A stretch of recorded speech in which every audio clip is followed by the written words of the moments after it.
I'm alive. I shouldn't be. He should not be alive. This is unfucking believable. From the heart of trucker America, my boy Reed Coverdale, host of The Naturalist Capitalist. This is what government does. It sucks.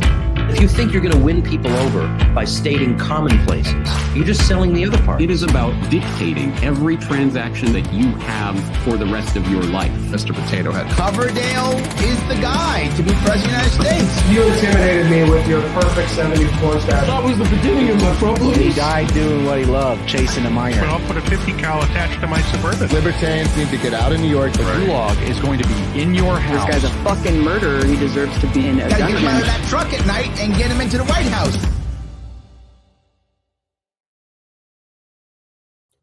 Hey guys, thanks for tuning in to another episode of The Naturalist Capitalist. This is the 13th Four Horsemen, the first episode in season 2. We made it a whole year.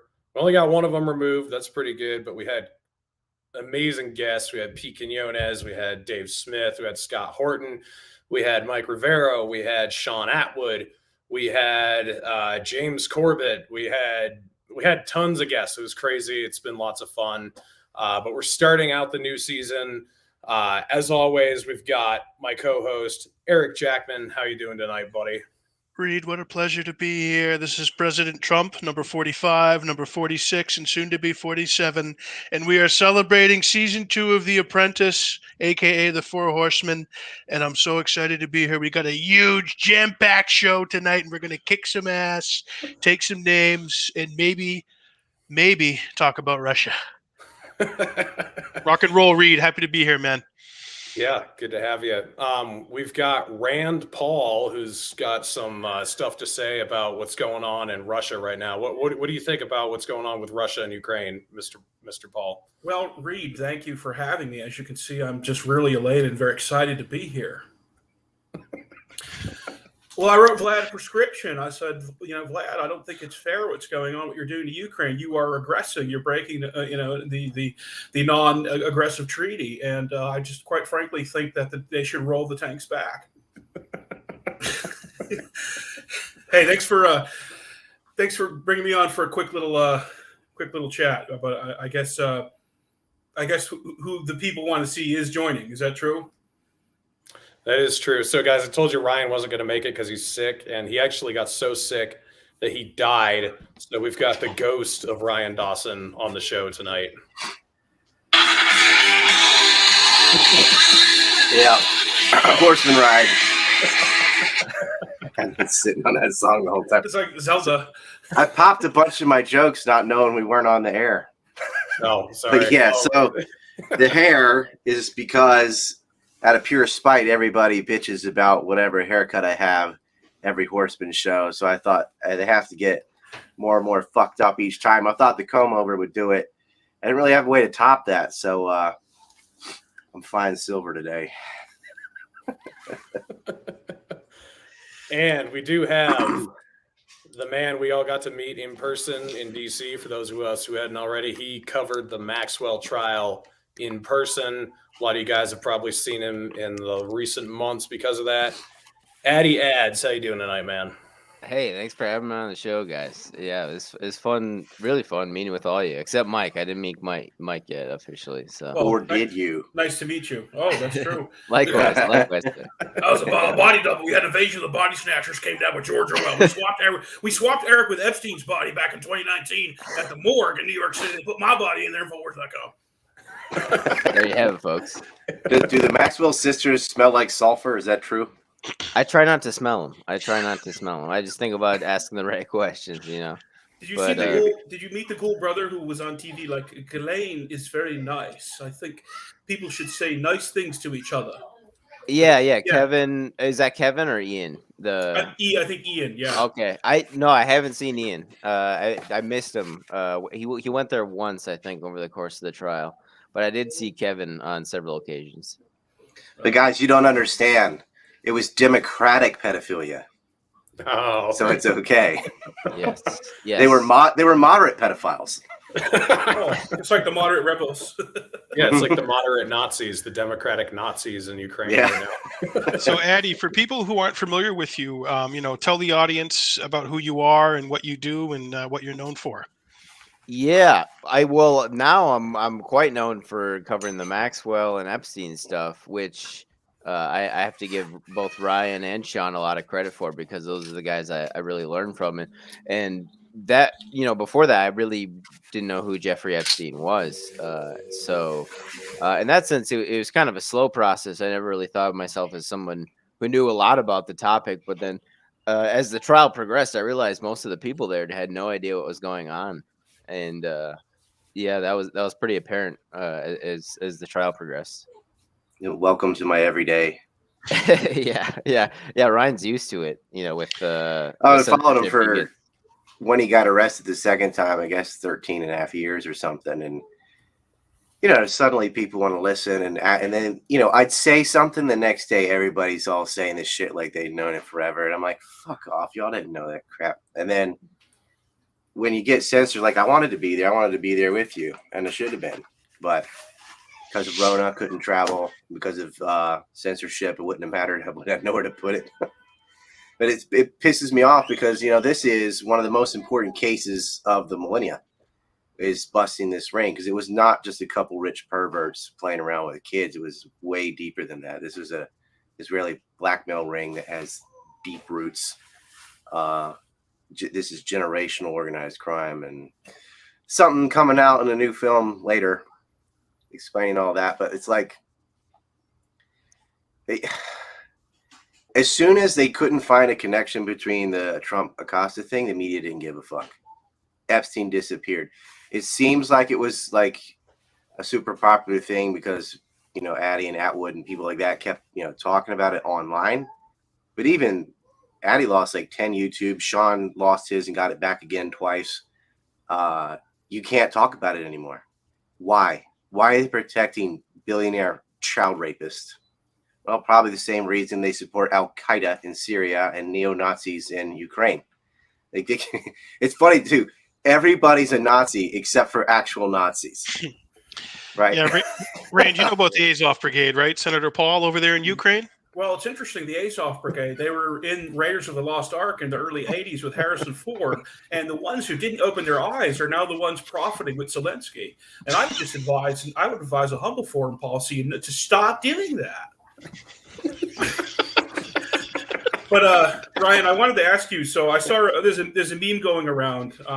It's got a photo of John Kerry. It's got a photo of Pelosi. It's got a photo of Biden. Is it true? Romney. All their offspring and Romney. Is that true? Were they working with Whitey Bulger's nephew, or is that a different thing? Well, Kerry was. Yeah, Heinz, right? I think the meme, Chris Heinz. The meme is all their kids work for Ukraine companies or something. For Hunter Biden and Chris Heinz, that is true. I don't think that's true for not directly, not like paid for a no-show job true like those two, but Pelosi certainly with insider trading. Romney, I didn't find anything there, but that's how memes are. They mix truth with bullshit to discredit the whole thing. Classic fucking thing. It's like that New York Times journalist who was totally not CIA that died last night or yesterday morning, whatever your time zone is. Two of them shot going across a bridge, and they passed a checkpoint. One got shot in the butt, the other got shot in the neck and died. But he wasn't on assignment, and he was a videographer not getting paid in the middle of a war zone because he's totally not CIA. Just a journalist over there because reasons. But, all this whole affair has been nothing but lies from both sides, right? But I do not like this. I don't like censorship, obviously. This Russia-phobia where across the board, I mean, they're banning athletes, musicians, fucking cats. Like, pouring vodka. Yeah, all the idiots who are pouring the vodka. Anything Russian. Yeah. And I don't even remember it being this bad right after 9/11. Like, there were some people like effing Muslims or whatever. but there was pushback. Oh, it ain't all of them. It was these people from Saudi Arabia, and they're extremists. There was like, explanation even on the news. Don't collectively blame people, but Facebook, Meta, whatever, you are allowed to call for violence on Russians, just Russians, and you're also allowed to cheerlead for neo-Nazis all of a sudden. Well, Senator Paul, didn't John McCain call you a Russian asset once when you wouldn't? I forget what the vote was, but you wouldn't vote to do something, and he called all you guys. He called everyone else patriots, but just you were a Russian asset, I believe. Was this the time that he got back from going in the hot tub with the Al Qaeda rebels? He'd seen sunbathing over there in the sand with Al Qaeda, which I don't recommend. I am a doctor. He should have had 30 SPF. Maybe he'd still be alive. That's how he got the cancer on his head. Bless the sun. McCain. Now, you want to talk about the whole coup in Ukraine? That's one of the last things that fucker did. It's his last, Lindsey Graham's still out there like a fucking schoolgirl. Yeah. Mike, what about Lindsey Graham? 2017 will be the year of offense. That's pretty good. Yeah. I think we should just kill them. Let's go over there. Let's get some dirty martinis and put a little something in there from Sidley Gottlieb. I'm going to talk to Sidley Gottlieb and have him take a little tinkle in his martini. Give him a little a Jean-Luc Brunel cocktail, right? Yeah, we're gonna slip it to him, and then we're gonna oil up them boots on the aircraft carriers. All them boys need their backs massaged with lotion. Someone's got to do it. I wish there was another way. If there was, I'd do it. Hey, to be serious again, that Jean-Luc Brunel, he dies on the 19th, like 2 days into the 5-day bombing of Donbass that everybody ignores because they act like Putin just did this because he's unprovoked and unjustified. Brunel suicided. Oh, come on, whatever. He was murdered in jail. But he had a modeling agency in Kiev that was one dot away from Igor Kolomoisky, who's one of the primary financiers for Zelensky. Yeah. Whoa, that is big. I talked about this shit for like an hour on Telegram yesterday. It didn't record. It's everything. I explained the whole thing. Everyone's like, God damn, that was wow. And they're like, I was just fucking.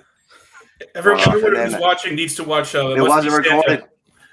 I did it in the morning. My nerd is like on Norway time, so I don't know. I don't fuck with tech, but Brunel. Okay, so you look like you're living in Norway right now. Sort of. Yeah. If we got you some horns and you got the beard, then you really have the look down.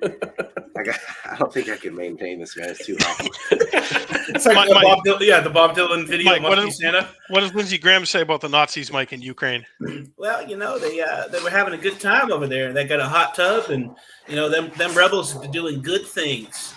So we're gonna meet with them, and we're gonna denazify my pants. We gonna do it. He giving us a Roman salute downstairs. Addy, we should talk with Peter Duke about the Brunel stuff that I have because you're on next week, right? Or am I? I got some good. I have some good shit that I was gonna do on Sean's show. I don't think I can go back on there. I think his butthole tightens up every time I'm talking because not that he has a problem. It's YouTube. They don't want to get censored, and you're not allowed to talk bad about pedophiles.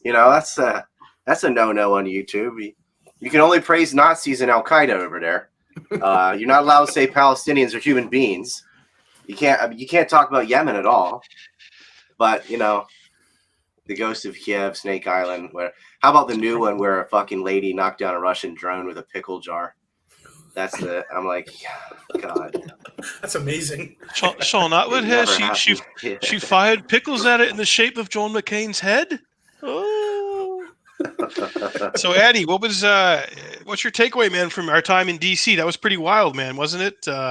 What a fun time to meet you in person and hang out at the press club and hear from John Kiriakou and Roger Waters and Palestine Legal and all those base people at the conference. What were your main takeaways from that? Yeah, it was awesome to meet up with you guys and go to cover the trucker convoy with Reed, and I'd met up with Ryan once before in California, Marina Del Rey, with Peter Duke, and Peter came out to take photos principally of Ryan, but I included them in my first book. But Yeah, it was good, and attending the conference, I think it was transcending the Israeli lobby at home and abroad. Thank you, Reed. Yeah. It's kind of a mouthful there. Do you see why I just say anti-APAC? Yes. Yeah. They don't like that. I'm like, what do you have sympathy for APAC? Fuck APAC. Yeah. They need to work on that marketing there. But people found it to be mostly or more, I think, left leaning than we would have liked. It seemed like there was an agenda there from the left for most of the speakers. I honestly only saw Kiriakou and Roger Waters pretty much.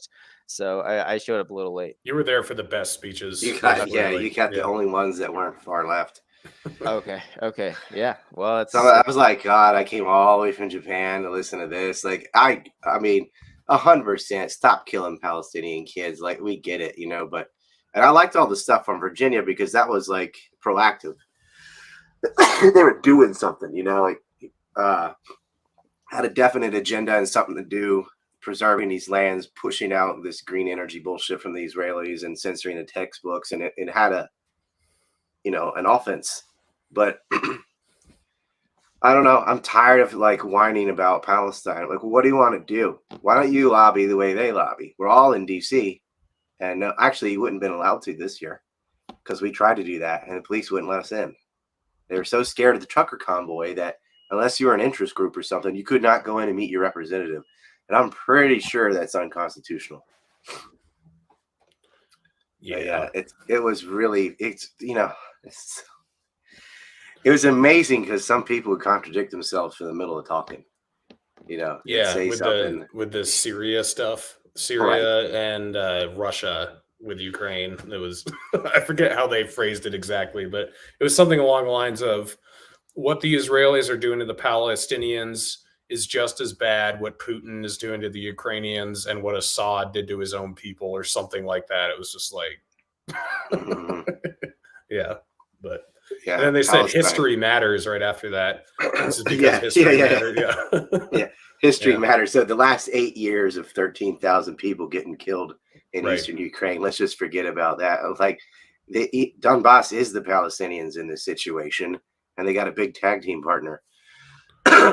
Yeah, it's in their strategic interest. I mean, it sucks, but like, for fuck's sake, from 2014 to now, been complaining about it. I on Reed's show, I've talked about the Azov Battalion and stuff, throw it in there, and like, we had on, I think Blumenthal had on Scott Ricard, Pepe Escobar, Joaquin Flores, like lots of people talking about Ukraine.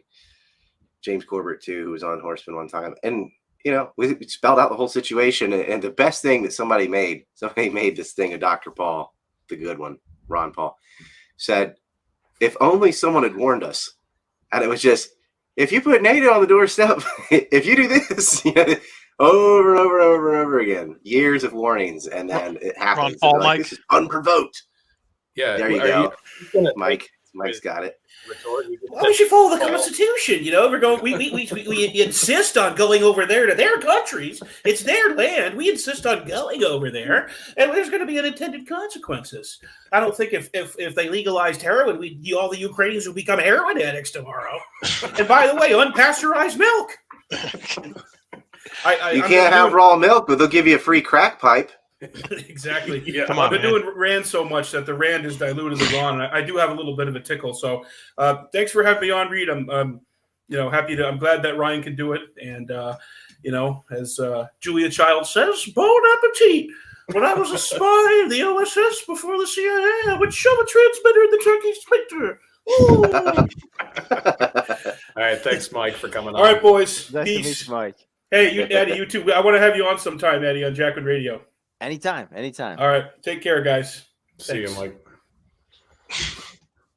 Now the score is even. He's a funny guy. Natives versus colonists. Just kidding.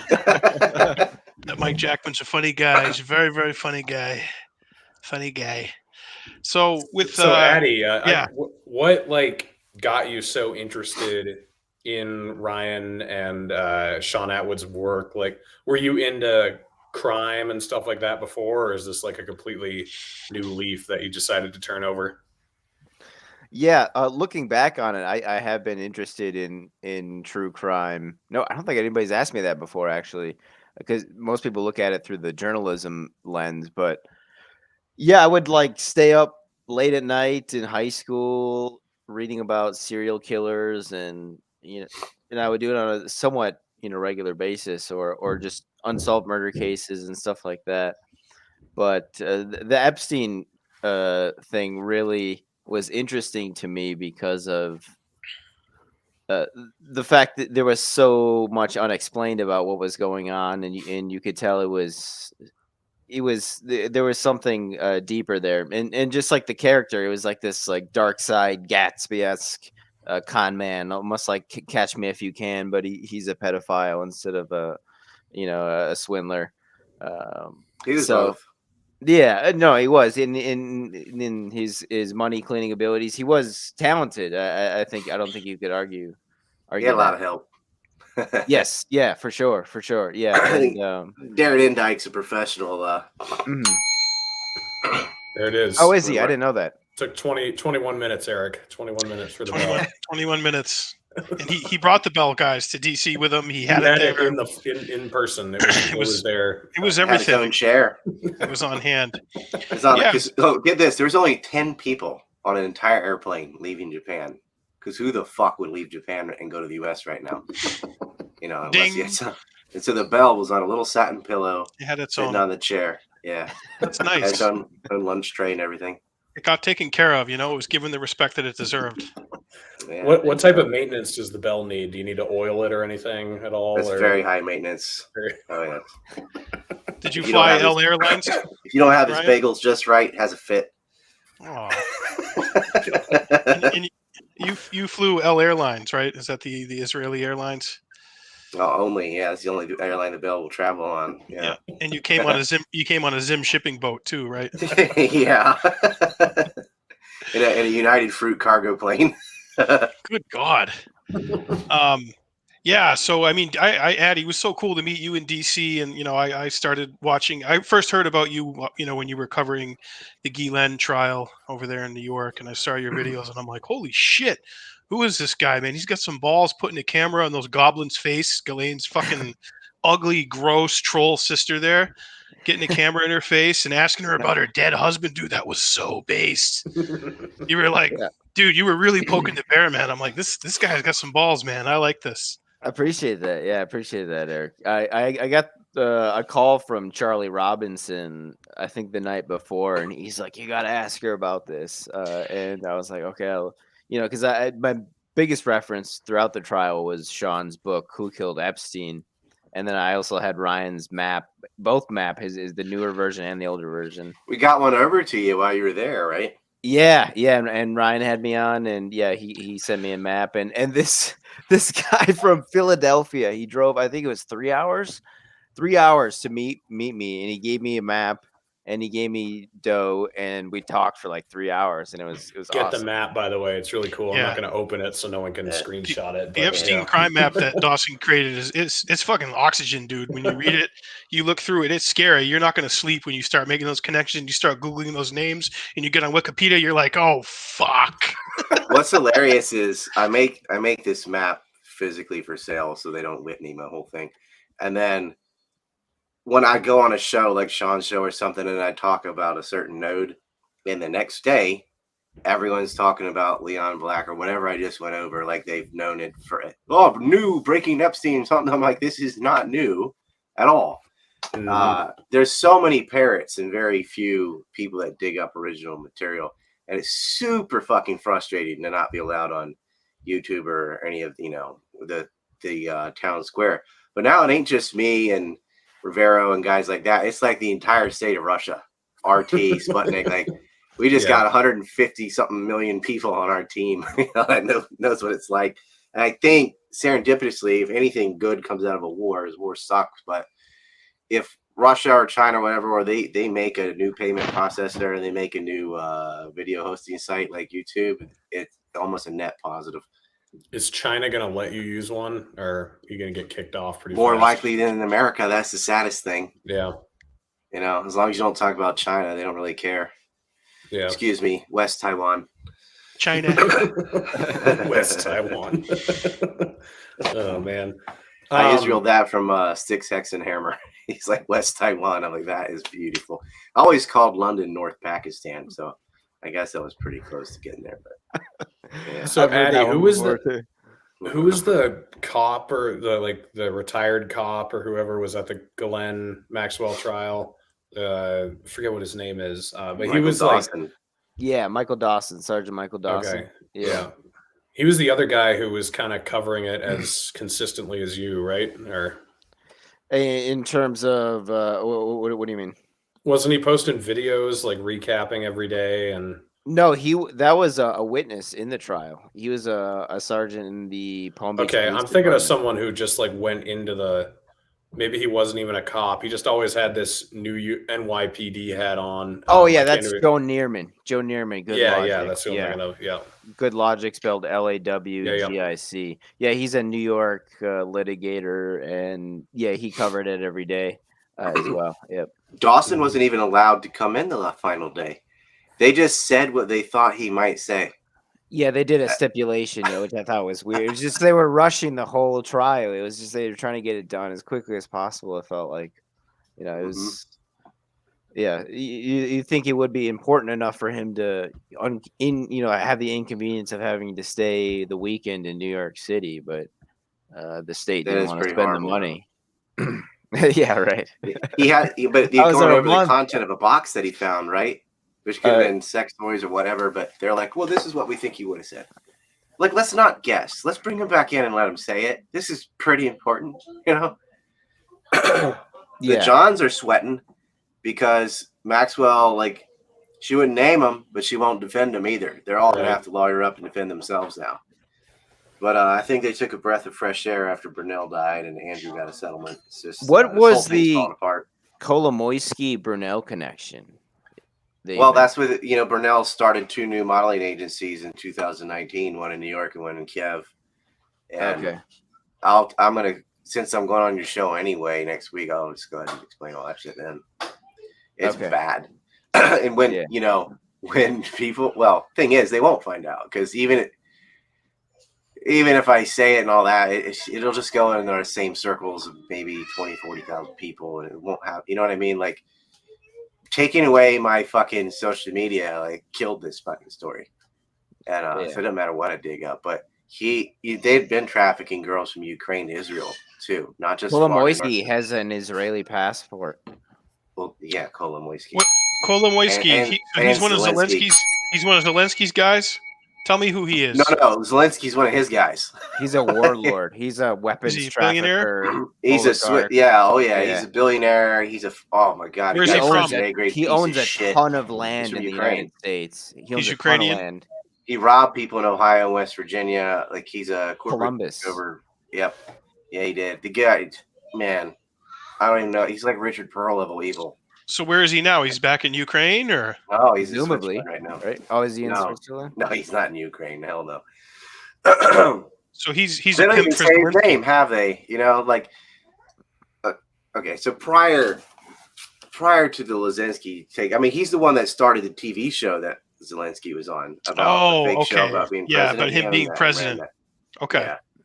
The people, what do they call it? Fucking the people's cock. Yeah, it was some stupid thing. Dancing around in his high heels and his leather boots there, like he's the village people doing the YMCA in Ukraine. Did you see that? That was gayer than front row at an Elton John concert, quite frankly. Yeah, it was. Okay. There in a box of AIDS at a musical sitting with Elton John. Oh my god! That guy looked like as gayer than a cock flavored lollipop. Good god! As queer as a football bat. He really is the son of Southern nobility, Reed, isn't he? He really is, yeah. I'm having hot toddies here, if you can't tell. Yeah, he's getting through it. So are you going to go back to New York, Addy, and check out if there's a retrial, or what are your plans for that? Are you just keeping a close eye on it?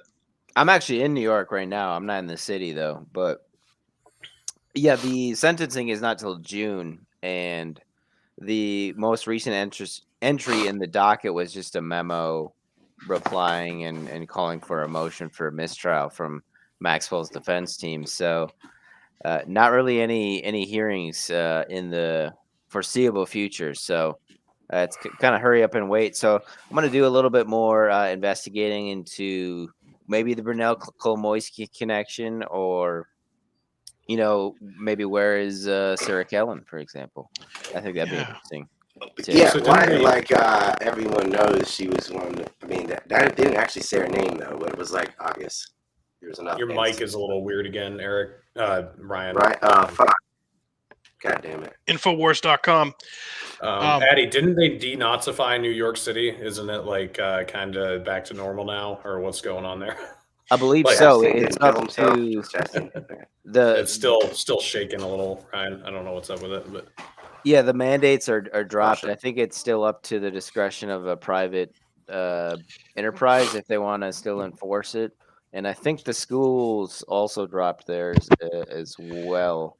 The last line was the children's in school having the mask, which I find ridiculous. But I can't remember if that was lifted or not. But it was something that Adams was the racist Adams was talking about recently. I can't remember if they lifted it or not though. Yeah, they lifted all that, Reed. I was fine in New York. I didn't have to show any kind of papers or my chip on my ass. And I got in. And Addy's right. Yeah, businesses, it's up to them if they want to do it now. It's not mandated by the city. And then my cousin who has kids in school there said they don't have to do the mask LARPing anymore either. So, yeah, I mean, my time there, I had a great time there, and it felt pretty decent. So there you go. Yeah, that's good. Addy, what's happened with the trucker convoy? Like you and I went over to what's the name of that town? Something Maryland. Hagerstown, yeah. And when we went there, there was like, I don't know, maybe 100 trucks, and what would you say, like 1,000 people there, probably? Yeah, probably 1,000 people. Yeah, that's fair. Maybe 2,000. Yeah, probably closer to 1,000 though. Yeah. So what did they do after that meeting?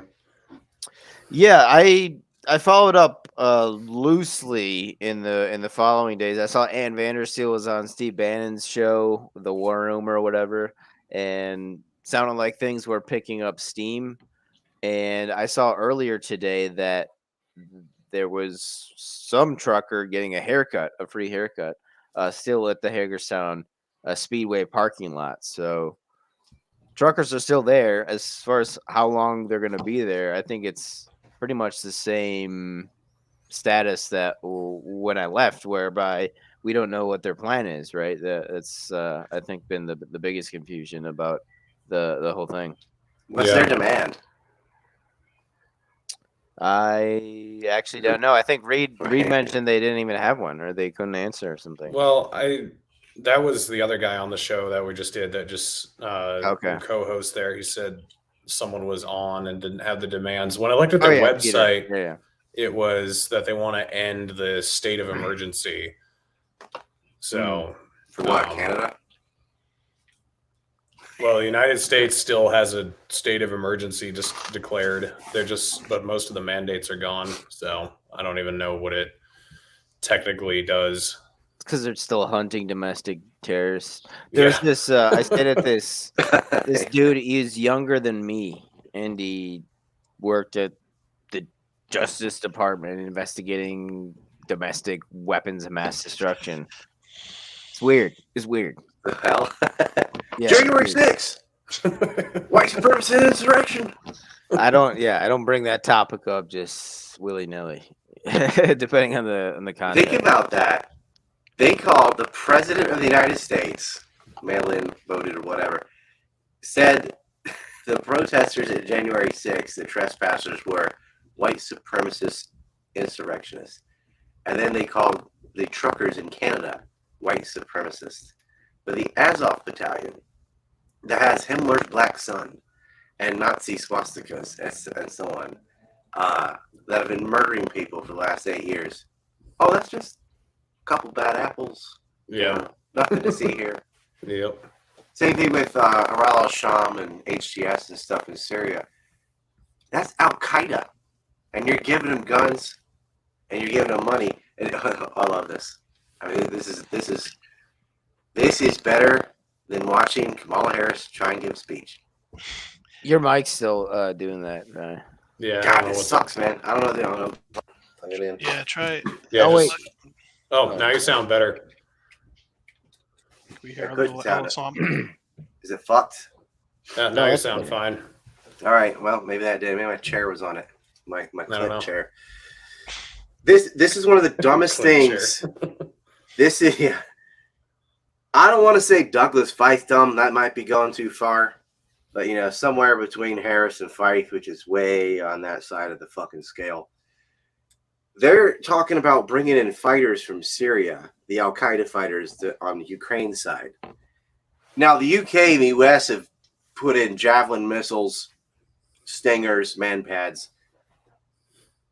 You're going to have neo-Nazis and Al-Qaeda with Stingers and Javelins.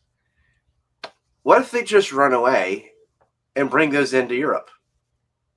I'm not flying commercial in Europe anymore. Your plane could be leaving the runway. Bye. Hey, Macron. Javelin up the ass. Like, how fucking stupid are they? Having man pads and then inviting Al-Qaeda. They're like, thanks for the toys. But this is the administration that gave billions of dollars worth of weapons to the Taliban. Yeah, that was. And they can't see this through. But I was so disappointed because I truly thought when they sent Kamala Harris to Poland that she would soothe everything over. She's such a statesman, right? that speech that it was better than Washington's farewell address. You know, passionate attachments. Like she was like, what was the line? She's like, Russia is a big country. Ukraine is a small country. And that's not good. I was blown away. Blown away. The simplicity, it was so zen. What the fuck are they doing sending Kamala Harris to Europe? Why she shouldn't be in charge of anything. Like she couldn't even go get people tea. Like Eric, I was looking before you. I just want to say before you start there, Trump. I was looking when I made that trailer with all the clips from all 12 Horsemen episodes. I was going through the second one we did with Pete Quinones, and there's this part, Eric, where you're like, you know, we've gone from ask not what your country could do for you, but what you could do for your country to we need wall. We've just gone like off the deep end as far as eloquence and, you know, just being able to speak in complete sentences goes. Dude, that's it, Reed. And I'll tell you, I watched the full 4 parts of Oliver Stone's Kennedy documentary, Legacy Betrayed, and that's exactly right, man. Yeah, Kennedy Destiny had his Betrayed. Destiny Portrayed. That's the name of James DiEugenio's book, which I signed. Eugenio's involved, here. but Kennedy had his faults, and he wasn't perfect, and you know, came from a gangster background and all that, but not anywhere near the people who killed him. The level of gangstering and thuggery and fuckery. But we did. We went from that eloquence and that kind of big view of the world and you know, seeking détente with the Soviets to. But Ryan said that Kamala Harris is not really good at handling things. Well, excuse me, she's very good at handling Willie Brown's ball sack. Okay, she was really good at handling that and gargling it down her throat. She did a great job with that. Okay, she must be a fucking professional dick sucker because there's no other way she could be in her position. Her only qualification is she has a brown vagina. They just want to hit all the check boxes, right? It's intersectionality. This woman is such a fucking moron. She ought to be renamed The Embarrassment. Well, Tulsi I think a couple translators got slapped because she was in Poland talking about, well, we have to do what we have been doing and that whole crap. And even the best was the lady doing the sign language. Like she goes like, is that real? I must be misunderstanding this. She should have been like, Tulsi went on Hannity and said, Hannity's like, can you give her a grade, Tulsi? And Tulsi's like, man, aloha. Is there anything lower than an F, Sean? Okay. So she roasted her again. My distinguished senator, what did he say exactly? He's like, Tulsi Gabbard is spreading Russian disinformation and her treasonous lies could cost lives or something like that. Romney.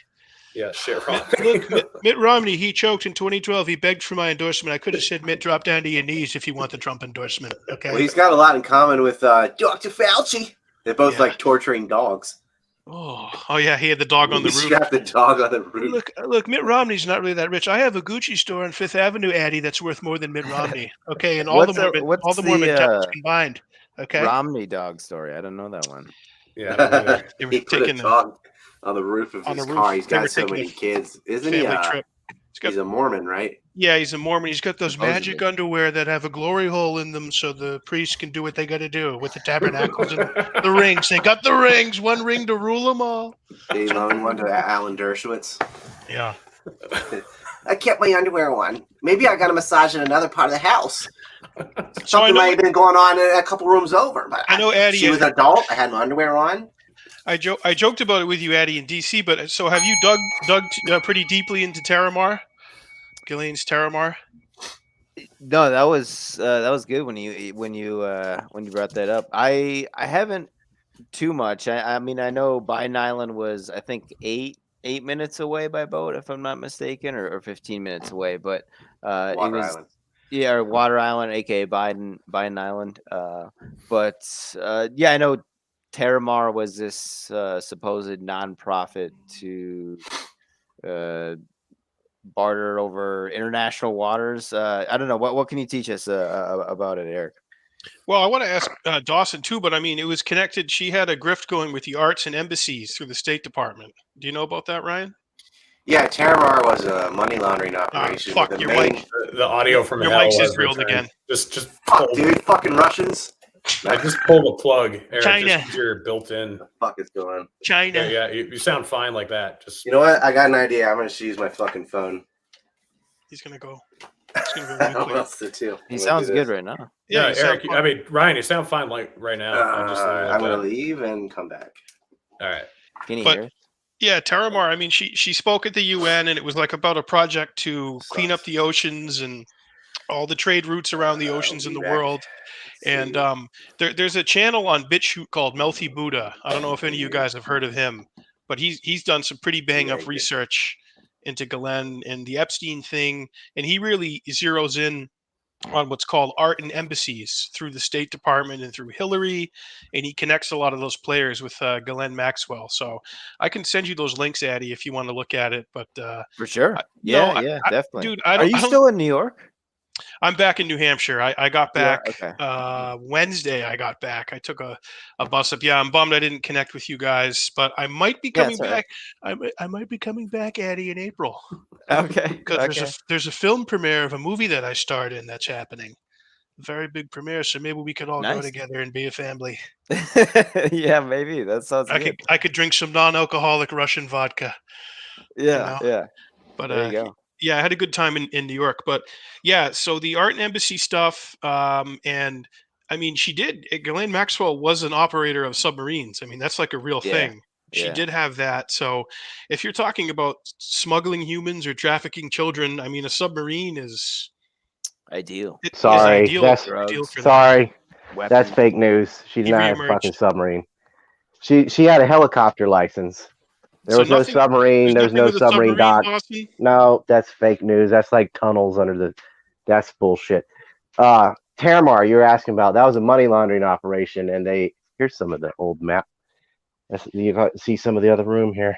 Oh, there's fucking Ghislaine. There's the goblin. Yeah, got some of that shit there. Yeah. So what was Terramar, Dawson? Set the record straight on that shit. The main purpose of that, though, wasn't about selling plots of water or whatever. It was an excuse to get her into the UN so she could rub shoulders with all these uppity people and with Antonio Gutierrez. So she'd have access to these people because she's targeting them for blackmail. So it doesn't matter what it is. They're like, well, under the guise of a charity and saving the oceans, where her father drowned, by the way, she can she gets to meet Tony Guerrero and all these fuckers. And if you've seen Corn Pop's Revenge, or what's it called? Yeah. The Biden Crime Syndicate, Corn Pop's Revenge, you'll see that. A lot of these people, more than you would expect, are into kitty fucking, which is amazing. But it gives her access to the highest level politicians in the world. You're at the UN. She spoke there 9 times, right? So she got to meet all these people, and she gets to cavort with the worst of the worst. I mean, I don't think there should even be a UN or a NATO, but I'm all for like get rid of the entire federal government too, so people can dream. But show you what I got here. Yeah, he has that. So the Art and Embassy project. I mean, do you know anything about that? How she was connected to that? He's got his colors. He's got all three. Daglon's in there too. God, I feel sick as fuck. No, I don't know. The Art and Embassy is not. Terramar is a bigger deal, and that got scrubbed. But I'm sure they had other avenues into rubbing shoulders with politicians that are undiscovered. It's just we're just picking at it, and I'm picking at this from Japan. I can't like go anywhere and talk to anybody or anything. It's a lot harder. But and her husband Scott Borgeson, I mean, what's that guy just fucking disappeared? I mean, what's he doing now? Have you looked into him, Addy, or have any update on him? Or I think he's in your neck of the woods. I want to say he's in New Hampshire, and he owns a mansion, and he just started hooking up with this yoga instructor. He stayed in New Hampshire. I think so. I want to say so. Yeah, and he never showed up at the trial. Broke up with Keelan during the trial. Which, but what happened to Stand By Your Mossad Woman? He's got property in Massachusetts too. Yeah, Manchester by the Sea. Mm-hmm. So I'll look into that. That was, Maxwell would go from one sugar daddy to the next. But she had a service that she could provide, mainly, other girls. She's got perjury charges too from that 2015 email to Epstein, which said she would quit talking to him. She clearly hadn't. This woman was enamored with him. Like, I think she really loved him. Or, it's like six freaks find each other, It's fucked. Yeah. Or like two psychopaths that are like codependent. Right, like Lindsey Graham and John McCain. They loved each other. So, Addy, you just interviewed Maria Farmer. I haven't watched it yet, but how did that go? Yeah. Oh, nice. Yeah, it was good. We're gonna talk again soon. I think we talked about her friend who allegedly, this is what Maria is telling me, and what he is stating is that he was taken advantage of by Leslie Wexner at a hotel in Chicago, and that Wexner abused him basically, and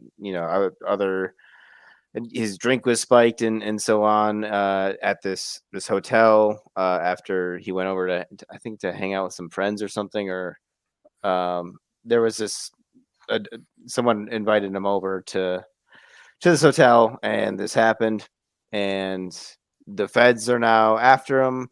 And I haven't read his court documents, but I did see one where it was, and this is what he states too, is that he passed a polygraph test, and I did see that, and that was I did see that verified that he passed the polygraph test. So she talks a bit about him, George Tonks, and then she talks about a bit more about the Epstein network and other journalists, and the perception of victims of the Epstein network, and what their relationships are like. So and hopefully it becomes a regular thing where we chat, because I think she has told me on several occasions she wants me to help her with her book project. So that's something she wants to do at some point this year as well.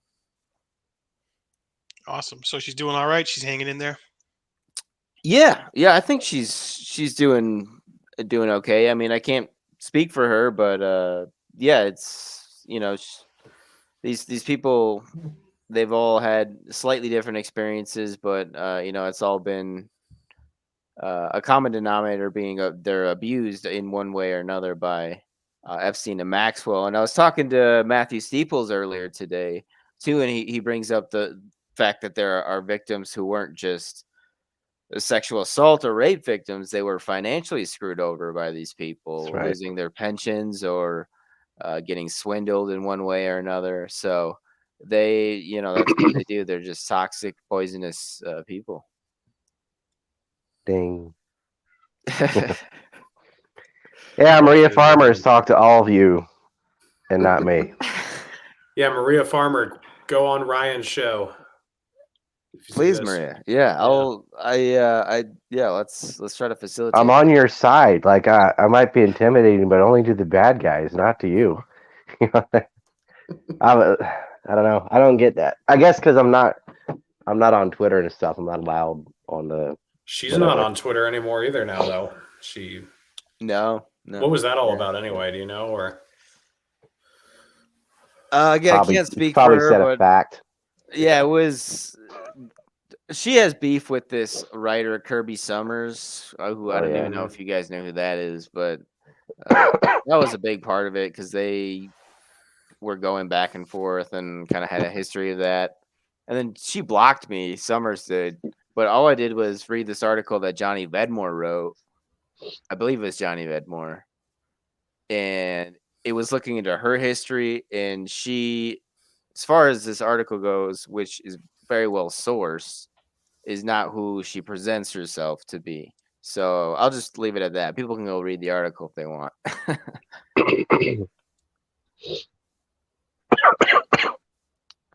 Yeah. And Ryan's gonna get better soon. So I hope so. When did you get sick, Ryan? I was sick all day yesterday, but it was just like a runny nose, whatever. That's pretty common when you have kids. But last night, somewhere in the shit posting storm, it just kept getting worse and worse. I couldn't sleep. I usually get my 4 hours of sleep, and didn't get it. So Reed can attest to that. Yeah, the 4 hours. That's a little generous. I think it's more like 2, at least in the United States. Well, yeah, I was different time zones, so maybe it was 2. I think I got like 10 hours of sleep collectively throughout that entire week. It was pretty bad. I was pretty tired. But yeah, you said you want a room with me. I'm like, okay, but I don't sleep, and I meant it. I was like, God, I want breakfast. Reed fell asleep on the car ride there and back, I'm pretty sure, to the Hager. Yeah, he was nodding off in the film, and he was nodding off at the conference. That's right. I felt so bad because I'm like, oh, I'm here listening to everyone speak, and then when we were screening the film both times, like as soon as I stopped talking, I was just like, But you're not the first. I've seen that effect on people. I have when they're, people come to Japan. I'm like, all right, let's go out. And when I mean like, for 48 hours. Yeah. And they just die. But I can't turn my brain off sometimes. And this Russia-Ukraine thing. Oh my God, I'm like fucking glued to it. This is not only could it lead to nuclear war. You got these idiots talking about let's do a no-fly zone. Oh, this is so funny. They did a poll. Should we have a no-fly zone? And I think like 40% of Americans said yes. Then they added a definition. Should we shoot down Russian planes? Because that's what a no-fly zone is. And then it dropped 10%. What do they think a no-fly zone means without the clarifier? Like, I don't think they think at all. I think they think it means not playing R. Kelly's song, I Believe I Can Fly. Which is a great song. It's still, I will never forsake that song. He's a real whiz kid. Oh yeah. He loves the water sports. He does a great job with the pee-pee. He likes the pee-pee. He's a streamer. 30% of Americans are okay with going to war. A nuclear war, because that's what that would do. I mean, they're like, we're America, fuck yeah, we'll kick anyone's ass. I'm like, this isn't Iraq, okay? You're not this, and you don't have the whole world on your team either. Yeah. Russia right now, if Russia had a weakness, it's taking over urban centers, because the way you normally do that is just flatten the damn thing, and they're not willing to do that because they in their mind they see Ukraine as part of Russia.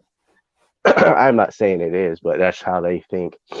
So they're not flattening. Good. I don't want them to flatten the cities, but they would have no problem flattening the city in Poland or whatever. I mean, they just, these people are so fucking stupid. And the planes they wanted to send in are the same things that Ukraine already had, which got wiped out in like the first 2 hours. They're so stupid. They're so outmatched from the anti-air and air-to-air What's the point? But I don't think Zelensky is speaking for himself. I think the Azov Battalion is telling him what to say. You saw what happened when they sent those negotiators in, and one person talked about neutrality, got back to Ukraine, and got 2 bullets in the forehead. Like, don't you dare. And they are sacrificing Ukraine because this little clique of bell ringers, they don't give a fuck about Ukraine. And they're working for oligarchs' international interests because they see like this is a way to cripple the EU and Russia, 2 economic rivals, which leaves the US and China sitting pretty. And they're so tied up in this. And then, of course, the big story is the fucking biolabs, which, I wasn't so. There's a lot of those are real, but there is a lot of disinfo about them too. And I really couldn't sort it out while I was in DC, but I've had time to look through it now. And Jesus, man, it's Echo Health and the same fuckers as before doing gain of function research.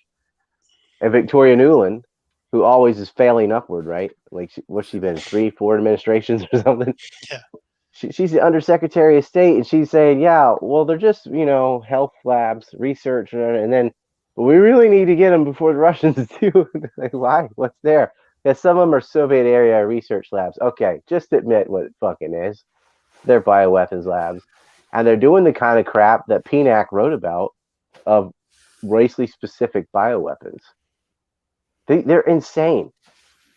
And who knows what other coronaviruses they have there. Bill Gates was rubbing his hands together. He's saying, wait for the next pandemic. Oh, fucking sick, dude. Him, Fauci, Klaus Schwab, like, they all need to rape a cactus. Did Gates' ex-wife, really say that part of their divorce was because of Epstein with Gates? Yeah. Yeah. Yep. Okay. Yeah, she did. That got like fucking crickets, obviously, in the press. But you guys heard about that? Yeah. Well, I heard, he's not the only Microsoft employee on that map, right? There's a lot of kitty fiddlers there, and I don't just mean like some scrubs, like his chief engineers and things were visiting Epstein. Peter Mervold stayed at the Palm Beach property when Epstein wasn't even there. He would just go there on his own. He's allowed in, fiddle around, topless girls at the pool, all that. And there's pictures of these people all together with, with like Jess Staley and Summers and all this. And so this was going on in Microsoft. It wasn't just Bill. But I talked to some employees saying that, yeah, Bill had a couple cars, and what he would do is he'd take one to work and just park it and then get in his other car and go off to whatever the hell he's doing. But his car looked like he's there. So if his wife checked, his little gold car was sitting there. But he'd leave, within a couple of hours. And he was always, he'd been cheating on her since at least 2000. So 21 years. And she knew. He was banging a subordinate, actually, another employee at Microsoft. But that's so much money, and they had the Bill and Melinda Gates Foundation and all this shit together that she put up with it. But once she visited Epstein, and in her words, like within seconds, knew how disgusting he was. That might have been because of all the prosthetic eyeballs and shit on the wall, who knows? But she wanted out. Well, these are some really evil people. And when Epstein got arrested and was dead, I feel like she had the courage to finally get the fuck out of there. And it's great, man. That's like $17 billion pissed away. Like, Bill, how much? You worked your whole life to become like the richest guy in the world, and then you lose half of it in a divorce. I hope that kitty pussy was worth it. But they made a fortune on vaccines. And I don't mean like conventional vaccines that get rid of diseases. I mean like experimental shit that it's double speak, not just mRNA therapy. They are giving people under the guise, I think it was Hep C all over Africa, but they were actually doing like human testing on basically people poor enough to not have a voice because it's faster. Well, in their heads, they do this John Dewey thing of the noble why or the greater good. Well, we'll sacrifice these poor people because we'll figure out the answer quicker and it'll save more lives later. Like, they do this rationale, right? But this guy's the kind of evil fuck that wants to blot out the sun because of climate change, right? blot out the sun. That sounds like the plot of some like Super Friends episode from the 80s of Lex Luthor or whatever. Like, I'm going to take out the sky. Like Matrix. Didn't they do that in the Matrix? We took out the sky. Yeah. But he's got enough money to actually do something like that. We got a couple other on board. Nobody should be a billionaire. And I'll tell you what, you can't be a billionaire without the state. It's not possible. You point to anybody that's a billionaire, any of them, we ought to get used to calling them oligarchs. All of them have state funding from somewhere. Even if it's like Zuckerberg, whatever, we'll find you're getting money from China, you're getting money from Saudi Arabia. Like, you cannot amass that amount of wealth without government support. Eric, we just heard it from Ryan Sanders. No one should be a billionaire. What would Bernie say about billionaires? I would say 9% or 12% or 40% control half the wealth, and I think that's wrong. I happen to think that's wrong. And like Hillary Clinton over here, I am not friends with Henry Kissinger. You know. Yeah, I mean, yeah, billionaire. Yeah, well, he voted for the $1.5 trillion for the F-35 project because they made parts in Vermont. So is the king a real billionaire, Ryan? Trump? He's probably not a real billionaire, is he? He was. I'm worth many billions. I think if you talk about like adding up all his assets and stuff, he's probably about $4 billion. Yeah. Yeah. A lot of these people ain't liquid. I mean, why would you? Taxes will rob you, but he probably was. He's probably also the most recognized name in the world. Yeah, the brand is global. Like, even more than Michael Jackson. Like, everybody knows Donald Trump. Yeah, especially now. Excuse me. Yeah. That's why, like, with his namesake, if he wanted, like, this Truth Social thing, he needs to get his shit together. But, like, whatever he would tap onto, you're going to get 50 to 80 million followers instantly. He has a cult following, you know. There are people in QAnon that think he's secretly the president. All the tribunals, it's incredible with the body doubles. It's fucking incredible. The executions. The executions, the dumbs, the deep underground military bases with the reptiles. Trust the plan. Trust the Baja. It's fucking incredible. Somebody out Burmis. True Social. It doesn't look like it's doing so well. I don't know. I haven't heard that it's going really that well. Well, people can't get on. It's only for iOS. And I'm like, I don't think a lot of Trump supporters have Apple phones. You know what I mean? Like, oh, you're going to go with Apple? How many Trump people sit there on their Apple laptop at Starbucks? You know, that just isn't their forte. Apple or acid wash. Hillary used acid wash, okay? And Rudy tells me it's very expensive, the acid wash. Yeah, he's a sensation. We need him back. So, Addy, you were a Hillary supporter like 6 years ago now, and you've obviously made a huge switch. So what was it that like led you away from? Man, that's like bringing up somebody's prior drug habit. That's real hot seat, Reed. It's all right. Yeah, I voted for Reed with the fucking left hook. It's okay. No worries. I was a Kerry supporter. I'll admit it. It's all right. I voted for Mitt Romney, so you know. No, I never did any of that shit. Yeah, I'm rolling with the punches here. But I was completely checked out of paying attention to what was going on geopolitically. And it was not something I thought about. I mean, it was also the fact that I think I was on one of the most liberal campuses in the United States in Madison, Wisconsin. You know, all that combined, I just...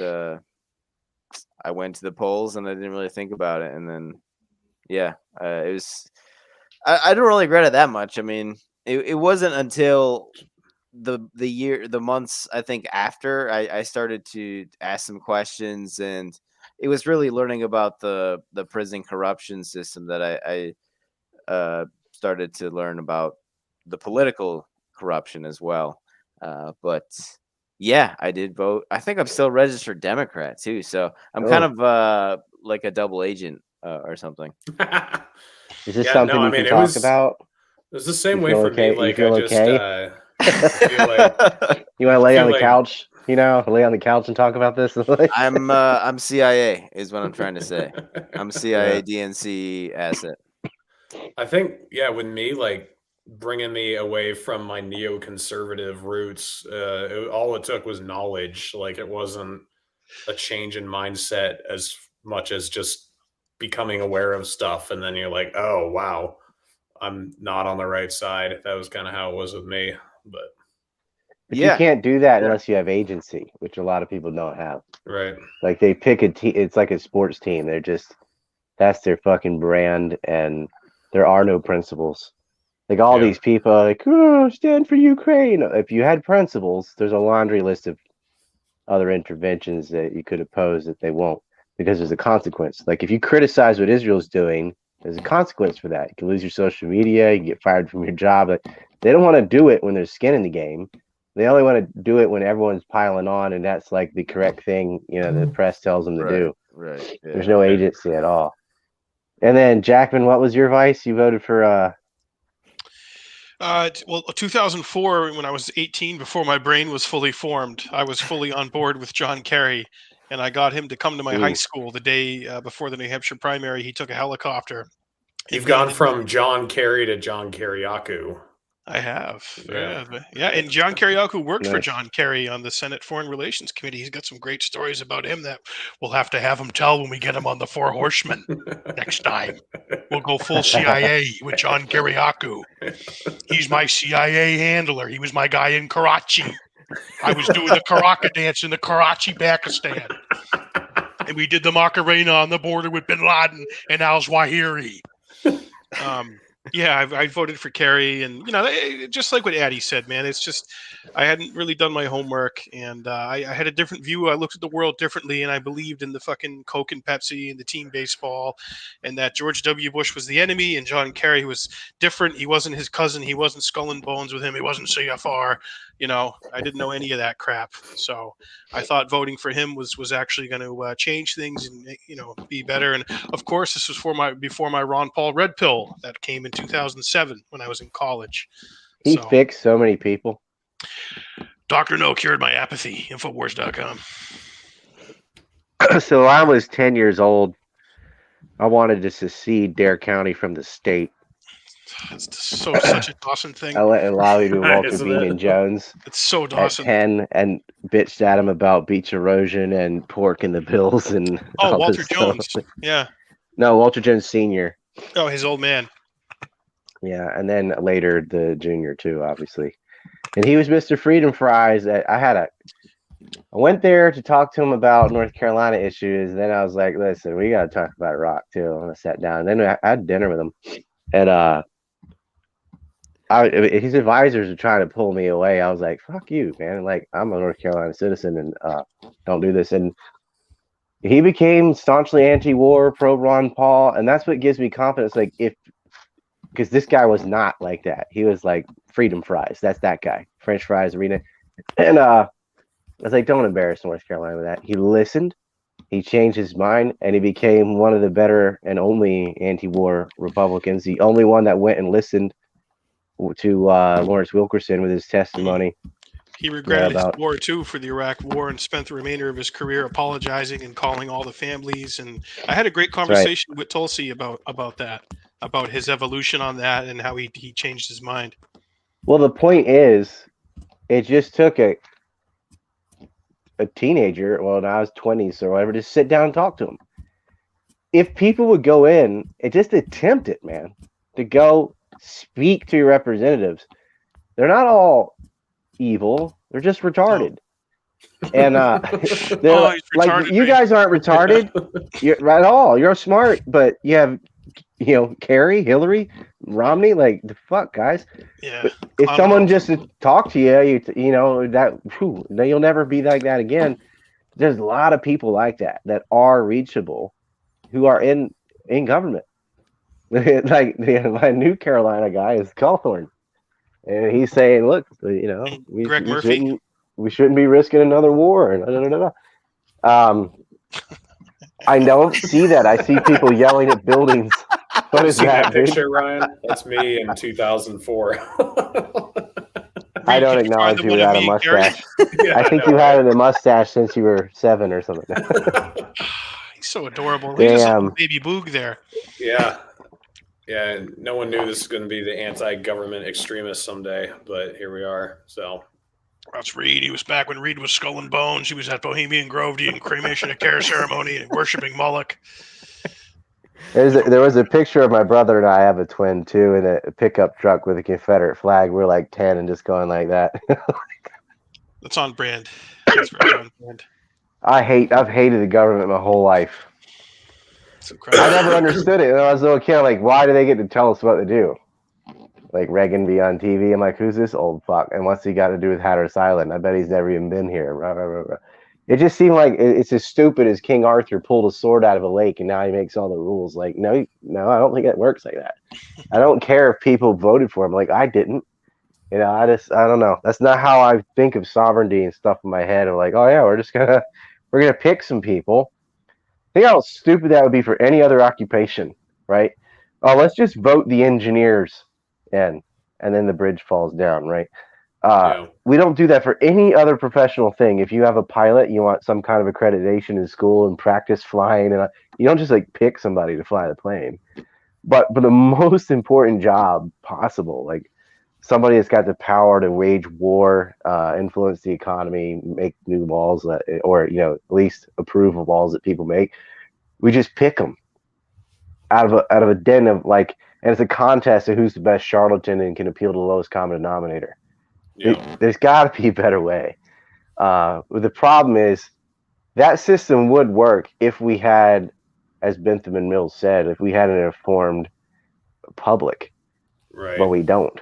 Our media is so shit that our politics will forever be fucked up because, like a Tulsi or someone like that, or a Ron Paul, will never get a chance. They called Tulsi a Russian agent. They called Ron Paul racist newsletters, whatever. Nothing could be further from the truth, but that's what they do, and that's what they're gonna do. And if we don't fix the press, we can't fix politics. And that's why I think it's a large waste of time for people to fiddle fuck around about like what type of government or lack of government would be best, and blah, blah, blah, blah.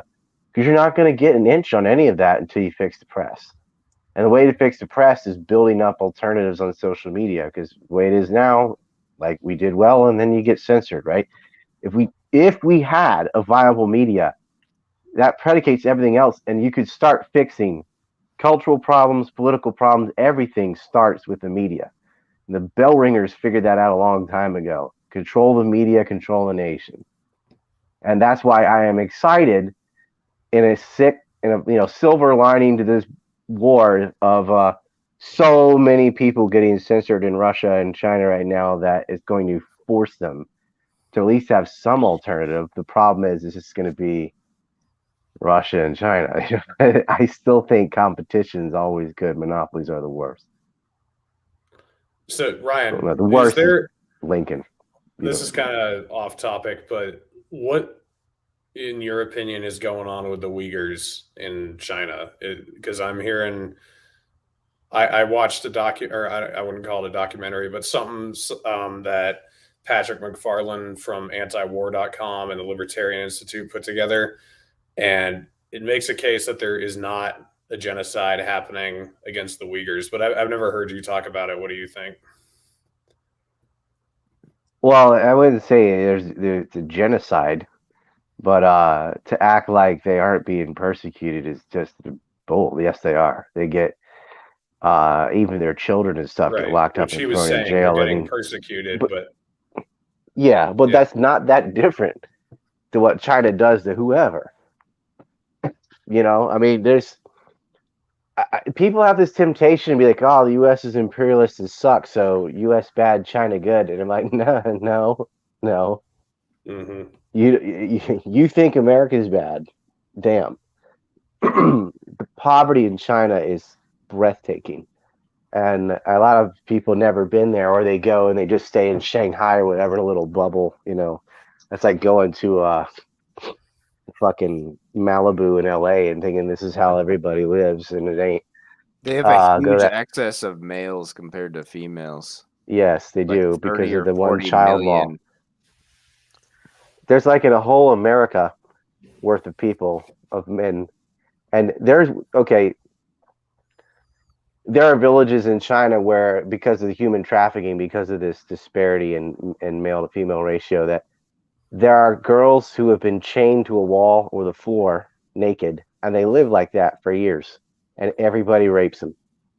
They're just there to be raped. They're just a thing, a rape thing, like that fucking sicko in Ohio with what's her name? Castro. Yeah, Castro. I forgot the victim's name. Amanda Berry, and those other girls. That happens in China. They discover there's a whole class of women that just chained to the wall, and they're there to please the town. And to me, that's way bigger story than Uyghurs. You know, there's things you could dig, but it's baffling because, and there's a lot of North Koreans in that too, because North Koreans are always trying to escape North Korea because they'll starve to death. And and don't dismiss this because of that one lady that's clearly full of shit or whatever. There is definitely a massive human trafficking out of North Korea. They go into China and they got to pay their way. And what do you think happens to these Korean girls? Sex trafficking to Chinese businessmen immediately. There's a thriving business there north of North Korea. They speak Chinese and Korean, and they are trafficking these women. They never make it to South Korea or Japan, and few will get through somehow. But that is one of the under discussed or not even discussed at all aspects of China. Like even the Uyghur thing, that's been going on a long time. It just suddenly became an issue, kind of like Free Tibet during the Olympics, just out of the blue. Now you care about Tibet until the media stops talking about it, and then everybody stops talking about it. But like chained to the floor, man. Their women chained. The fact that they had a one-child policy is fucked already, right? Like that's a real thing. Oh, that's a girl, throw it in the dumpster. They're so desperate, they found out they were having a girl, they try to come to Japan or Vietnam or something and then have the kid and then bring them back into China if they could. And you had to pay hefty sums and that place is fucked, man. They got, hundreds of millions of people live on less than $1.25 a day. All right. And they're like, look at all the people we brought out of poverty. I'm like, well, no one else has that many people in poverty to bring out of poverty in the first place. It's like Biden bragging about his job numbers after COVID. Yeah. It's like, well, that's because you locked everything down, you dick. Well, how about we import maybe 3% of our oil from Russia, but they're acting like spending all these trillions of dollars isn't affecting inflation. Nancy Pelosi actually said that. She was like, "Oh, it's deficit spending." Yeah. Like, I don't remember ever our politicians being this stupid. Like, what's the chief propagandist name? The ginger Psaki or whatever. Oh, Jen Balsaki, Chucky. It sounds like P and Saki. Balsaki. She's not even a good sophist. Like Kelly McEnany would get her notebooks out, have her her facts, and just go through it. Pretty good sophistry there. Sometimes she was just right, so it's easy. Psaki doesn't even give a fuck. They're like, won't that cause inflation? No. Why? Because it won't. That's their argument. Because I said it won't. Right? They don't even care.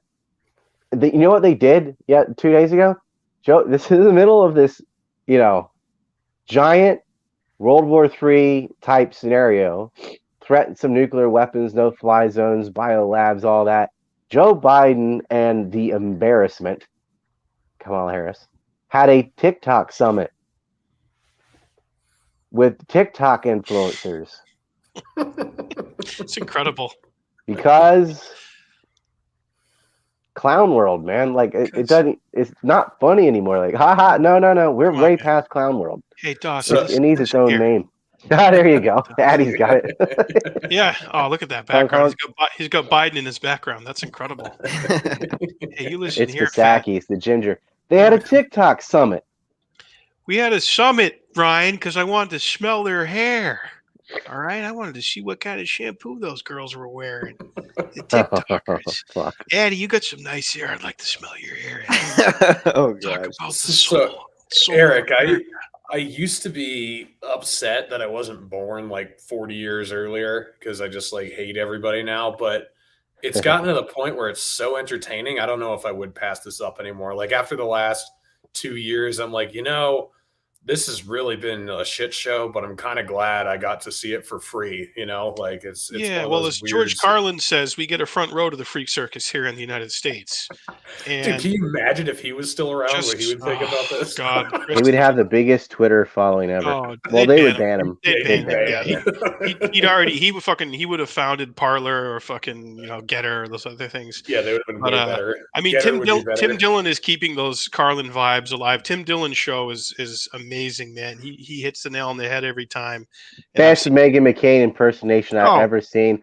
I could not tell the difference. Dude, he's like, I really like thought guns, it was Meghan McCain. I was like, she might have lost some weight, you know. Yeah, It's the possible. whiskers make it really believable. How he had like everything. a little bit of whisker. It really Yeah, is just funny. like her. And I thought, you know, if she dropped 100 pounds, which, you know, it could have been. The first time Mike and I saw Tim Dillon live at the small club in Providence, you know, we were front row, and he points to us and he goes, you know, things are crazy out here in America, and we got these two guys up here out front. They're my personal trainers. As you can see, things are going well. You know. And, after the show, we went up to him. He's like, "Thanks for being a good sport, guys." And I'm like, "Dude, just your Meghan McCain alone allows you to say whatever you want. That's a gift to the world that we needed." But you're absolutely right, Reed. I mean, just first of all, just the fact that Donald Trump, just him alone, but then him actually becoming president and being given the fucking nuclear codes. The apprentice guy. Literally everything. That happened. That really happened. Dawson. That happened. I know. And we've lived calling Elizabeth Warren Pocahontas and Kim Jong Un little rocket man and stuff. Look, I'm I got Pocahontas to take the DNA test, okay? 16 and me, 16 and pregnant, whatever the hell it's called. I got her to take it, okay? And she did, and she fell right into my trap. Dude, then he airstriked Iran's favorite general, and we lived through that. Like, that's incredible. It's everything. It really is the proof of the simulation theory, and then the fact that his fucking everything he got away. I mean, he just what he got away with, and the outrage that people were focused on was not the right outrage about Donald Trump to be focused on. But and see, that's the fucking brilliance of him. That's part of the entertainment at this point. Is that like yes, no one's upset about come the on, evidence. guys. As bad as all that, whatever. Russia is a big country. Ukraine is a small country, and we're giving away crack pipes. Dude, I know, but I just love all of it at this point. I don't even come on, man. You ever see that movie Ghost where they have the pottery? What drugs is she on? What do you think she's on? My son Hunter, God bless his soul, designed those crack pipes, okay, with John Podesta. She's on the same thing that the guy in the hotel room was on. We got Addy Adds using his crack pipe right now. God bless his soul. I think he ended up spiking himself, trying to get well, let's not say names, but the person next to me, and I swapped those cups around.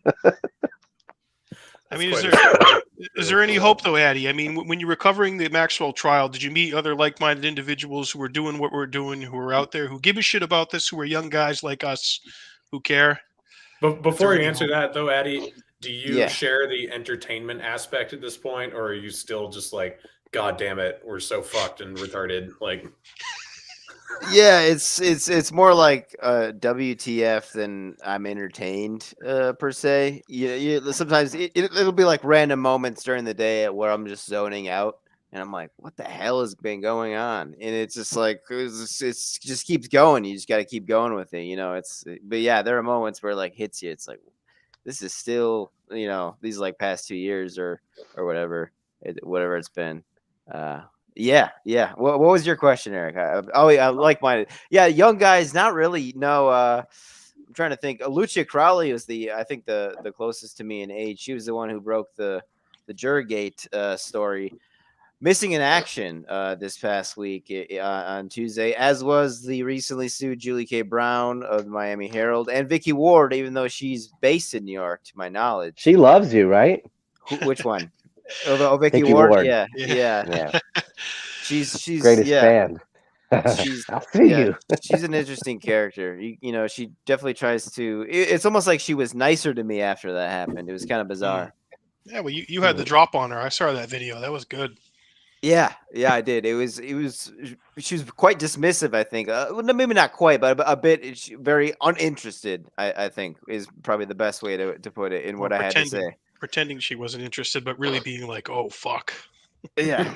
Well, I gotta say, Addy, I mean, meeting you, man, and seeing your stuff has given me hope, and it's a white pill that needs to be celebrated. We can't be all doom and gloom, guys. Okay, we need border security. Our borders like a piece of Swiss cheese. Okay, and we got drugs pouring in. Forget about the shipping containers that come in, where all the drugs really come in. We have drugs pouring in our border. Okay, we have Oreos being made in Mexico. It's a complete disaster. We got Rosie O'Donnell running rampant at Golden Corrals. We have to sanction her, and we got to do it quick. I talked about that at the press club with Ryan.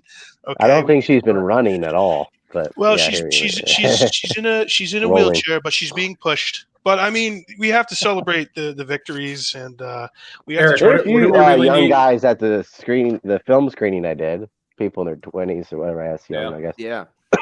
And so it gives me some hope. But at the Speedway, it was 3 27-year-olds. It was myself, Reed, and Ford Fisher. Oh so yeah, that was true. Cool. Okay. Eric, what's the new Trump line that came out of this whole trip? At the press club, yeah, I was doing it like crazy. I was doing it like I was drunk, and I was one of the only people who wasn't fucking drunk for once. It wasn't me. It was. I don't think I met you sober. Like you didn't meet me sober. No, there were lucid moments, Dawson. I was sober for the screening, but you weren't there. In between the Bay of Pigs, Ruby Oswald, and Numek, there were some sober moments. Yeah. But the new one, Reed, is think about it. Okay, think about it. So then the exaggerated version of that is think about it. Think about it. Where you just go exaggerate all of it. Well, all of them, yeah. So we're going to build turn into we're going to build, and then think about it turns into think about it. You have to. I think what I liked when you and myself and you were ganging up on Grant Smith doing Alex Jones and Jenner and stuff. Dude, I was auditioning to be the entertainment for next year's conference, and I think Grant was probably regretting it not having me up there. He paid a very big price, and he's probably going to be answering to Barbara Walters for not putting me on The View, quite frankly.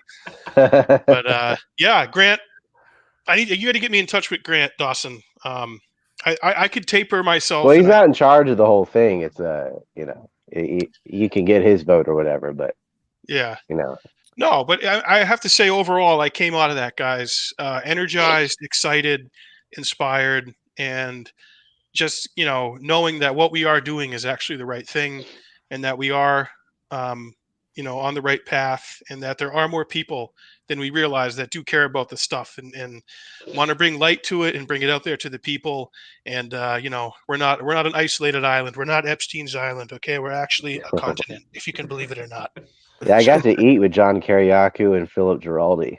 And while Roger Waters is talking, I was like, this is a weird day. It's amazing. It's amazing.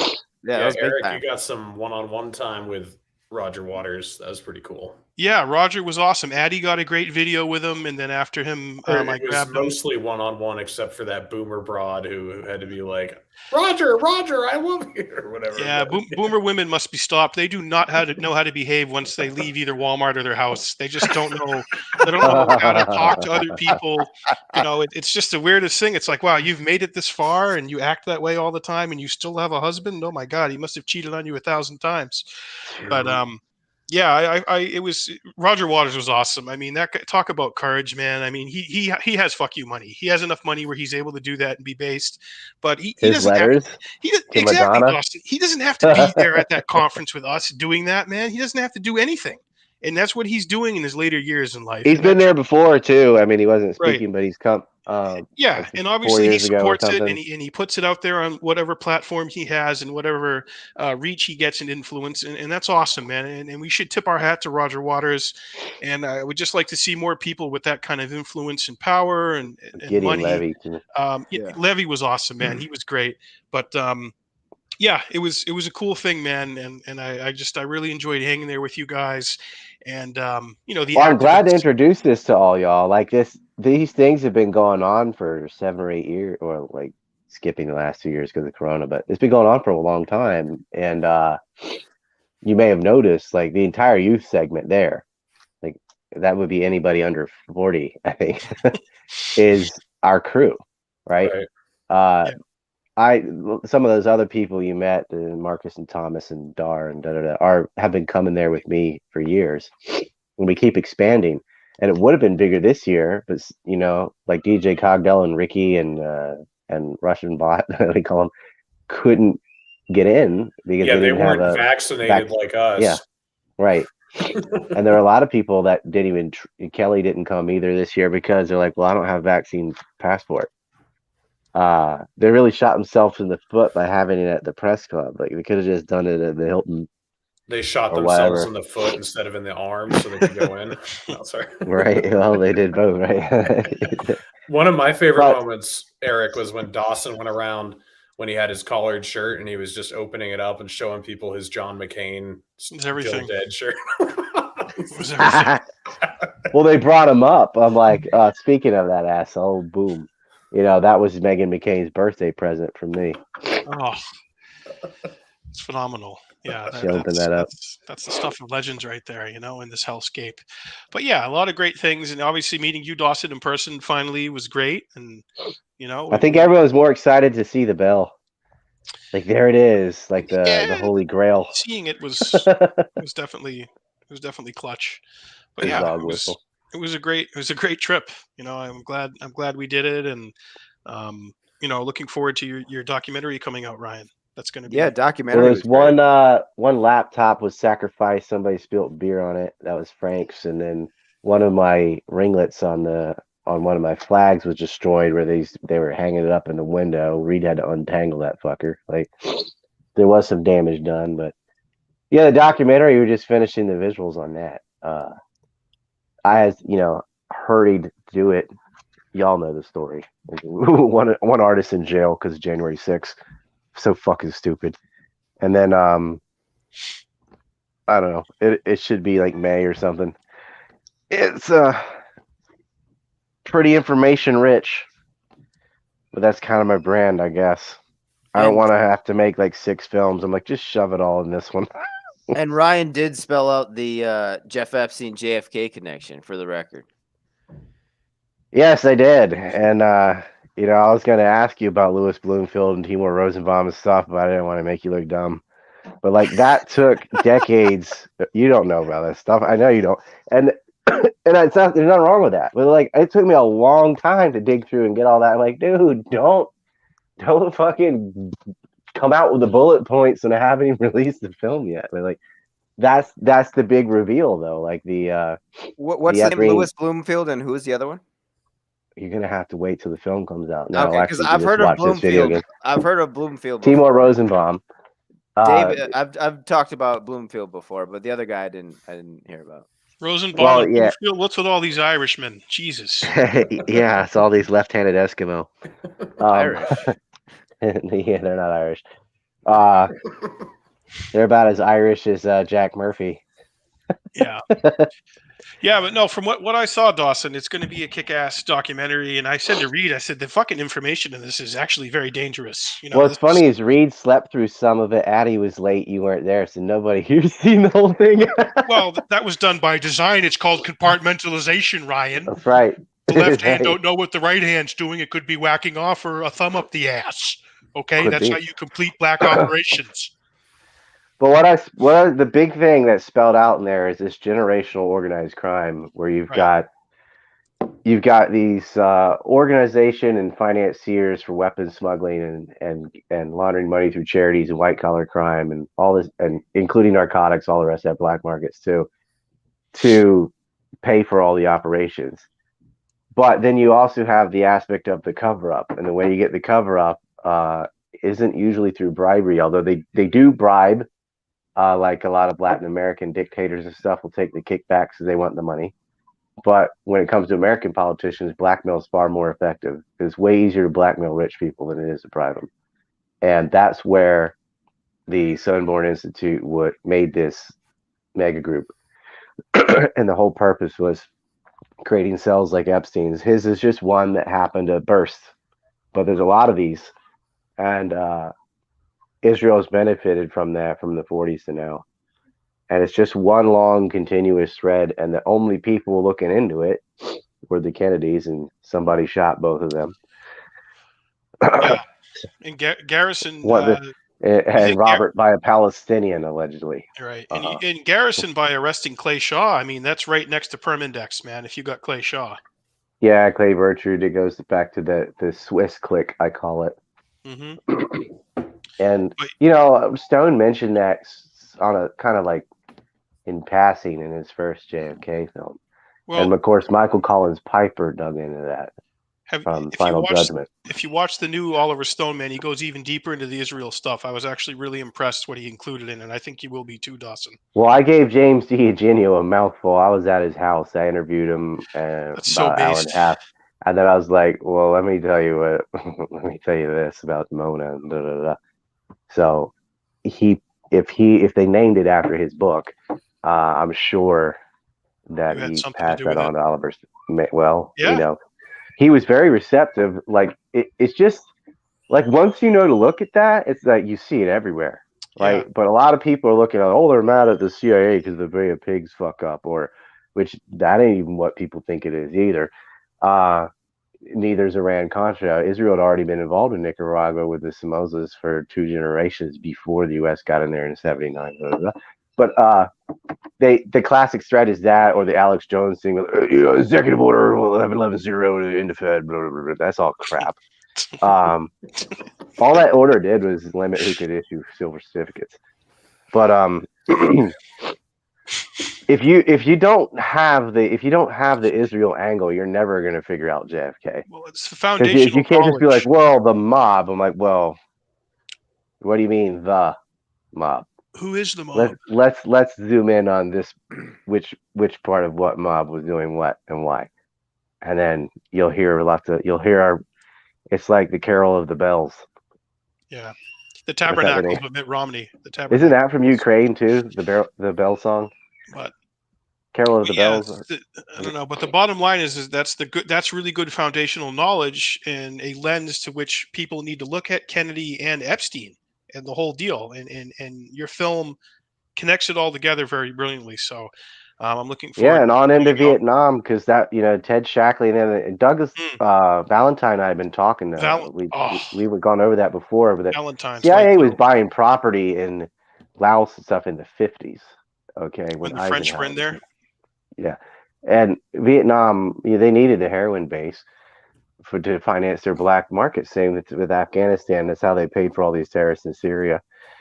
People need to understand, and I guess a little slither they know about Freeway Ricky Ross and the cocaine, and that's how they're paying for the. I'm like, that was not that much compared to Escobar, and there were way bigger high rollers in the drug trafficking, human trafficking. But the biggest thing is that the weapons diversion of all these surplus weapons from World War II went all over the world, and both the United States and the Soviet Union, rather than policing it, became like the managers of it instead, just like the CIA does for drugs today, right?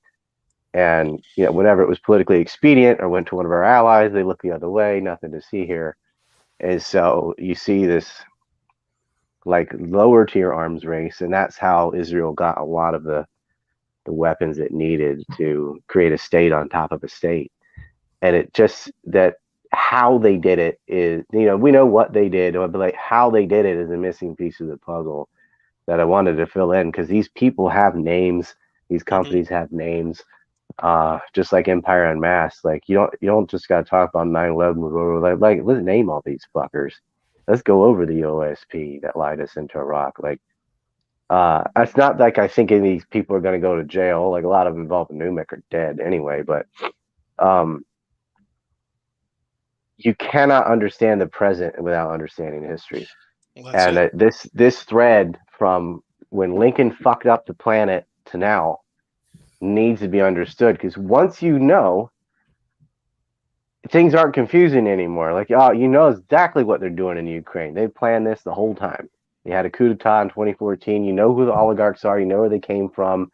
And you can just see the bells all the way down, right? From World War I on. Yeah. Like, the shit you're told in history. I love this one. They're like, Azov Battalion, but the president and prime minister are Jews. Why were they working with neo-Nazis? And I'm thinking, did you learn World War II from movies? Or what happened? Like, that's not new. Are you shocked that Israel and Saudi Arabia work together financing Wahhabi terrorists in Syria? Because they do. It's not a Jew thing, and it's not a Muslim thing. Those are themes, right? That's just the Orientalization of foreign policy, whatever. It's a fucking profit thing. Why do they want the Holy Land? You can talk about the fucking Torah and Moses. Bullshit, dude. It's real estate. Let's do real talk here. And they could say whatever they need to get the lower tier on board and motivate them and all. But those people are just cannon fodder, right? They don't give a fuck about these Salafist idiots that blow themselves up, and these, the Zionists that move into somebody's living room and say, if I didn't do it, somebody else would. Those guys don't have any power over anything. There's the puppeteers on the top. They're using them. They use religion. They'll use racism. They'll use any sort of sectarian division to pit one group against another, because conflict creates weapon sales and profits, and it's a way of stagnating a nation. The more you have to spend on that shit, the less you can on infrastructure and getting out from underneath the oppressive loan gamut they have with the World Bank, the IMF, and the BIS. Like, they want you constantly paying off interest on loans so you never develop that first world freedom.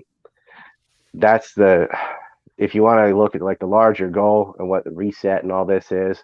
I don't use that term much at all because it's been subverted. So I just don't say. I just don't want to have to like say no, not that, this. But there is a much larger picture going on, and it's going along swimmingly. And we can make fun of the idiots like Kamala Harris and stuff, but that's not who's really in charge. But it is embarrassing that she's the vice president. Like, that is all her speeches she did in Poland and stuff, that is officially on the historical record of a United States vice president saying the kind of shit she says. And that is just, I wish I had that hockey coach from Letterkenny to kick a trash can across the room. Like, it's fucking embarrassing. But that's exactly what it is, And the no-fly zone thing with Lindsey Graham, I could see Julian from Trailer Park Boys holding his glass of rum being like, this plan is foolproof. What could possibly go wrong? Like, let's give man pads to Al-Qaeda. Yo, God, that is going to boom. That is what's Horton always say, blowback, whatever, or backdraft. Like, Lord Horton. That, I hope there isn't, but man, it looks like they're really thinking of doing this. And I don't see anything but ugly coming from that. Mm-hmm. You cannot let Al-Qaeda or the Azov battalion, who are going to run, have Javelin missiles. That's so irresponsible. But you got probably half of Congress wanting to do this kind of thing. And it's already, Russia's already seized some of these weapons. I understand using javelins are effective. But do you really want to give that to the people from ISIS? I don't. Ryan, if they're our Soviets, they're good Soviets. If they're our jihadists, they're good jihadists. If they're our Nazis, they're good Nazis. So, whatever. True. True that. How we look at it. Yeah, you honk your truck, you're a white supremacist. But, if you have Nazi tattoos and you shoot ethnic Slavs or whatever for sport, and you're just a Ukrainian patriot or whatever. I don't know how they're going to spend this, but you can look at the press on this from TikTok to Twitter to whatever, Facebook. It's so low tier, but the stuff that we're making fun of and going, oh my God, that's so pathetically stupid. How could anybody? But it's not just like anybody, it's everybody. And that's what I was thinking the other day. It's 21 years since September 11th, and we still have 9/11 cougars arguing about how many planes, if any, were used in the attack. And that's exactly how we got to the point where you have men getting pregnant and free crack pipes and a flat earth society. Like, that's where we're at. Pregnant men, flat earth society, airplane denial, and free crack pipes. That is such a black pill. Like, we've got all this going on. And that's why I told you when our team. Right, when Dave Smith was on and y'all were and I was sitting there going, nah, man, Ted Kaczynski's right. We are headed toward a technocratic dystopian nightmare, and all you can do is kind of like laugh as we go off the cliff, because think about that, man. There is all those things I just listed. That's a contingent. That's the things that really exist. Pregnant males, and you're not allowed to disagree. Or Arnold covered that in his movie Twins. Ryan, what do you think of someone if they're a pregnant Zionist man who believes in no plane attack on World Trade Center, who's also a ginger and is a flat earther? What should happen to that and person? loves Abe Lincoln.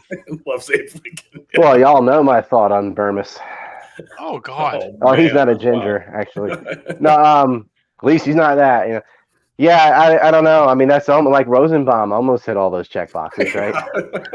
Add in pedophile add too. in pedophile. Yeah, like, convicted pedophile, rape little kids. I mean, you should be castrated if you do that. Don't you think so? And I don't mean chemically. I mean like with a rusty spoon. God.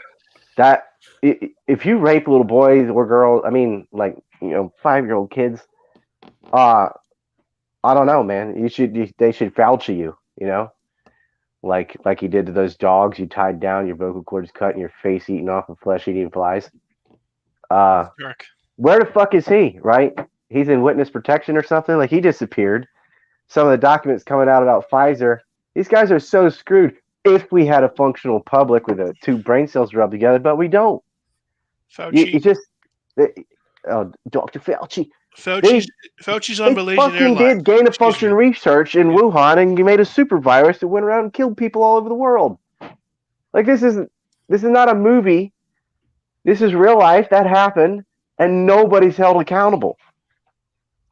That's why I think people love these superhero vigilante movies, because it's so satisfying for someone like the Punisher to just know who's doing wrong and go up and shoot him, because there is zero fucking justice through the courts or anything else. The media ignores things. They champion the worst criminals all over the world. They're protecting human traffickers, like chained to the floor, like I said in China. Like I'll show you these stories and these women. It's worse than Abu Ghraib type of stuff.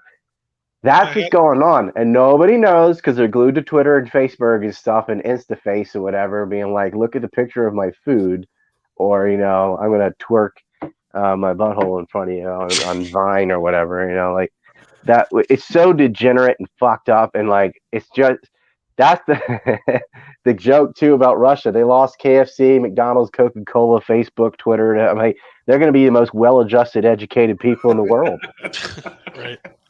Right? You got rid of all the filth. It's like Judea boycotts Russia instead of Germany. They got rid of all of it. Good on them. You don't need any of that shit. It's so toxic, and it's I don't think it's funny. I'm more like Addy on the what the fuck. Like I'll laugh. I'm trying to make myself do that for psychological reasons, so I don't just go in a cabin in Montana. It's not like we even want to laugh at it. It's just like if you don't, you'll just go nuts. You go fucking I get it, but shit. I'm old enough to have something to compare it to. It wasn't like this in the 80s. Or so. It was just doing cocaine. Early 90s, it wasn't like this. It was, not even. It wasn't this exactly. bad. I remember it when it was better too, man. It wasn't always as bad. But even Addy and I remember it being better. So it really took a nosedive around 2013 or so, and that's why I'm saying you want to boycott and sanctions, oligarchs and stuff. Start with George Soros and Kolomoisky and these bastards. Like, get the American oligarchs, right? Take all their assets and stuff. That would undo so much damage, because the National Endowment for Democracy, which is principal umbrella organization for the other NGOs in the coup in Ukraine in 2014. It's all Soros. It's the Soros money, and it's a handful of guys did this whole thing to a country. Ukraine is the breadbasket of Europe. It's the poorest country in Europe prior to the war, because these leeches just raped it, man. All their money was flowing into these oligarchs, like they got kicked out of Russia and went into Ukraine. It's disgusting. They're 15 billion euros in debt in 2014. And no wonder Crimea seceded. And no, it was not annexed. It seceded. And no wonder the Donbass areas, who are getting shot at and murdered, wanted to become independent. Are you shocked? Like, you can't ignore this stuff. You're like, well, I think war is bad. Well, like, duh. But it's inevitable at a certain point. Like, World War II could have been avoided, could have been, it could, until it couldn't have, right? And at a certain point, whether they're shooting in your yard, you got to defend yourself or whatever. But it's we've already crossed the Rubicon there. And the best outcome, realistically, is Ukraine surrenders, becomes neutral, denazifies, stays the fuck out of NATO. Like, that's how it's got to go. If we prolong this just to have more dead Russians or whatever, it's, all Russia's got to do is start flattening cities. I mean, they're sanctioned on everything anyway. You already got protests in Italy and France, and they're burning buildings and stuff. And the gas and oil shoe hadn't even dropped yet. It's not even close to how bad it could get. So I would love to see a movement of fuck NATO, just get out of these giant entangling alliances, reinstitute the Monroe Doctrine on both sides of the ocean. So maybe a white pill is maybe it had to get worse before it got better. But I just don't see it going that way. I think the Unabomber was spot on. I hate saying this, but I think he's right. And I think if we don't wake up to this industrial society in its future, the manifesto, you got to read it. If we don't wake up to this, it's getting to the point where it's almost irreversible. We're not there yet, but we're teetering on passing the point of beyond no return. And if we cross that line, I think I'll join you boys. If you're like, fuck it, I'm just gonna drink whiskey and watch it burn. But like, there's nothing we can do. I can honestly say I put my time in. I did radio shows, I wrote books, I did movies, I did anything one person could possibly do. I even left the country, and so I don't want anybody bitching to me. I do this shit every day, and I've paid a huge financial price for it. I've lost hundreds of thousands of dollars from censorship and stuff, little assholes like Gabe Hoffman. And, I don't want to be like, well, told you so. There's no satisfaction in that when the consequences, we lost, the world. So what do we do, man? I mean, that's why, like, I'm really grateful that I can come on Reed's show, that I've been invited to Addy's show next week, that people still have the balls to have me on and have people like me on. But I really think like that kind of networking, we really need to boost up these voices, like the Scott Hortons and the real, the Ron Paul Institute, things like that, Abbeville Institute, things like this, Grant Smith, all the people at that conference, that needs to be seen far and wide. And it's just not going to happen without networking. And these people, these egotistical people that just want to, I don't know why they don't want to network more, whatever. They're scared. Oh, that person did this. Guilt by association. Oh, you talk to so-and-so. I can't talk to you. It's going to be too late, man. You gotta fucking get over that. Like, as I think Gideon Levy said, you cannot allow like accusations and anti-Semitism and racism. You cannot let that shit paralyze you. That's not true. Who cares if somebody calls you names? Fuck them. With a cactus. They're cowards. They're not out here with their face. They're not going out in public. They're not getting on planes. They're not going to rallies. They're not doing shit. They're doing little cartoon avatars on Twitter, posting and bringing down people that actually Ryan, you don't care have a about Ukrainian others. flag in your bio on Twitter. Yeah, so you don't care. You're doing your part. Well, I like the meme of the guy that's like, what the fuck he say? Like, my mask protects black pregnant Ukrainian men from climate change or whatever. It's like, yeah, got all the boxes. Well, that's why, Addy, what you're doing is important, man. You're out there fucking hitting the street, dude, getting in these goblins' faces and just showing people what's actually going on, cutting through the sensationalism. So, I mean, what's next for you? I mean, what's on the docket for you coming up here? What are your plans? Yeah, I'm gonna be writing for a bit and catching up on writing articles. I've been doing a lot of like shorter pieces, which has been fun. And then I'm going to the Southwest at some point this year, so gonna be covering the drug war a bit. Really? Yeah. Wow, that's hairy. You should invite Hunter Biden. I heard he's an expert. Yeah. I gotta hit him up. He'll teach me a thing or two about drugs. He won't remember you. Paint by numbers. Crack. Parmesan cheese. Yeah. Come on, man. That's what Biden's doing in the hair. Wow. He sees dandruff or everything. So, like, what angle of the drug war, Addy? Like, what's happening at the border, or our fucking government's involvement in it, or like, what angle are you taking with it? How are you looking at it? Yeah, just the relationship between the United States and Mexico.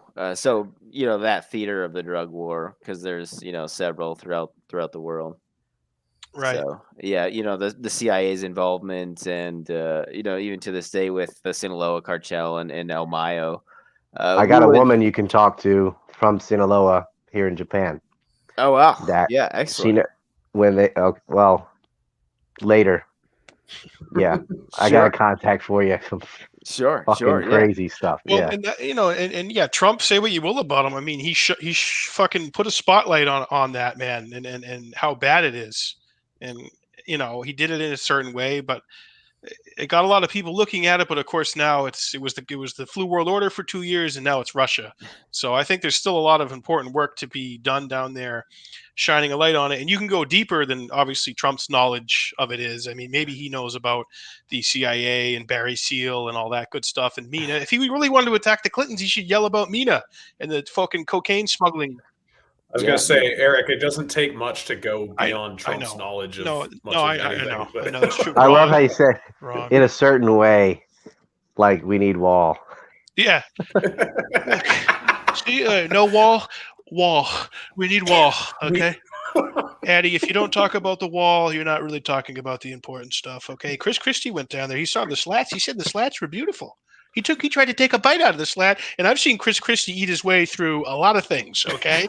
He couldn't even eat through the slats, Addy. Okay. Well, that's awesome. Used him as a wall. Just had him. Yeah. Put him and Rosie and Meghan McCain together. That'd be a wall. No one could get that. Through. Would get the Texas border covered. Well, that's going to be cool, Addy. I mean, I look forward. I think that might sink us.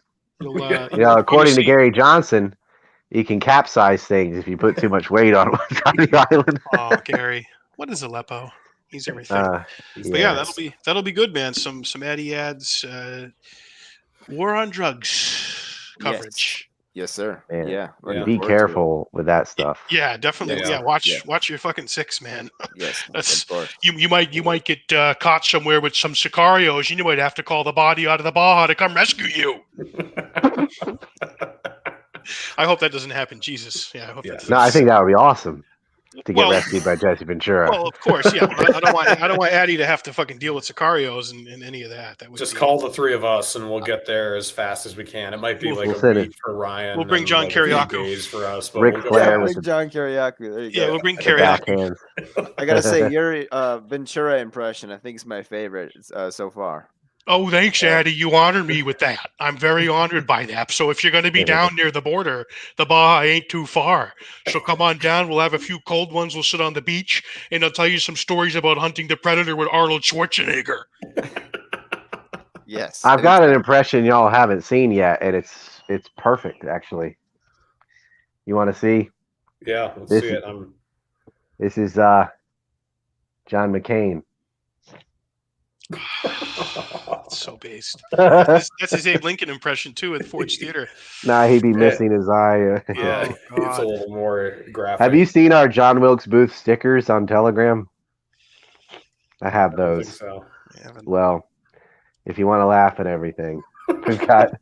So, of course, I would do this on my Telegram. We've got like John Wilkes Booth be like, yeah.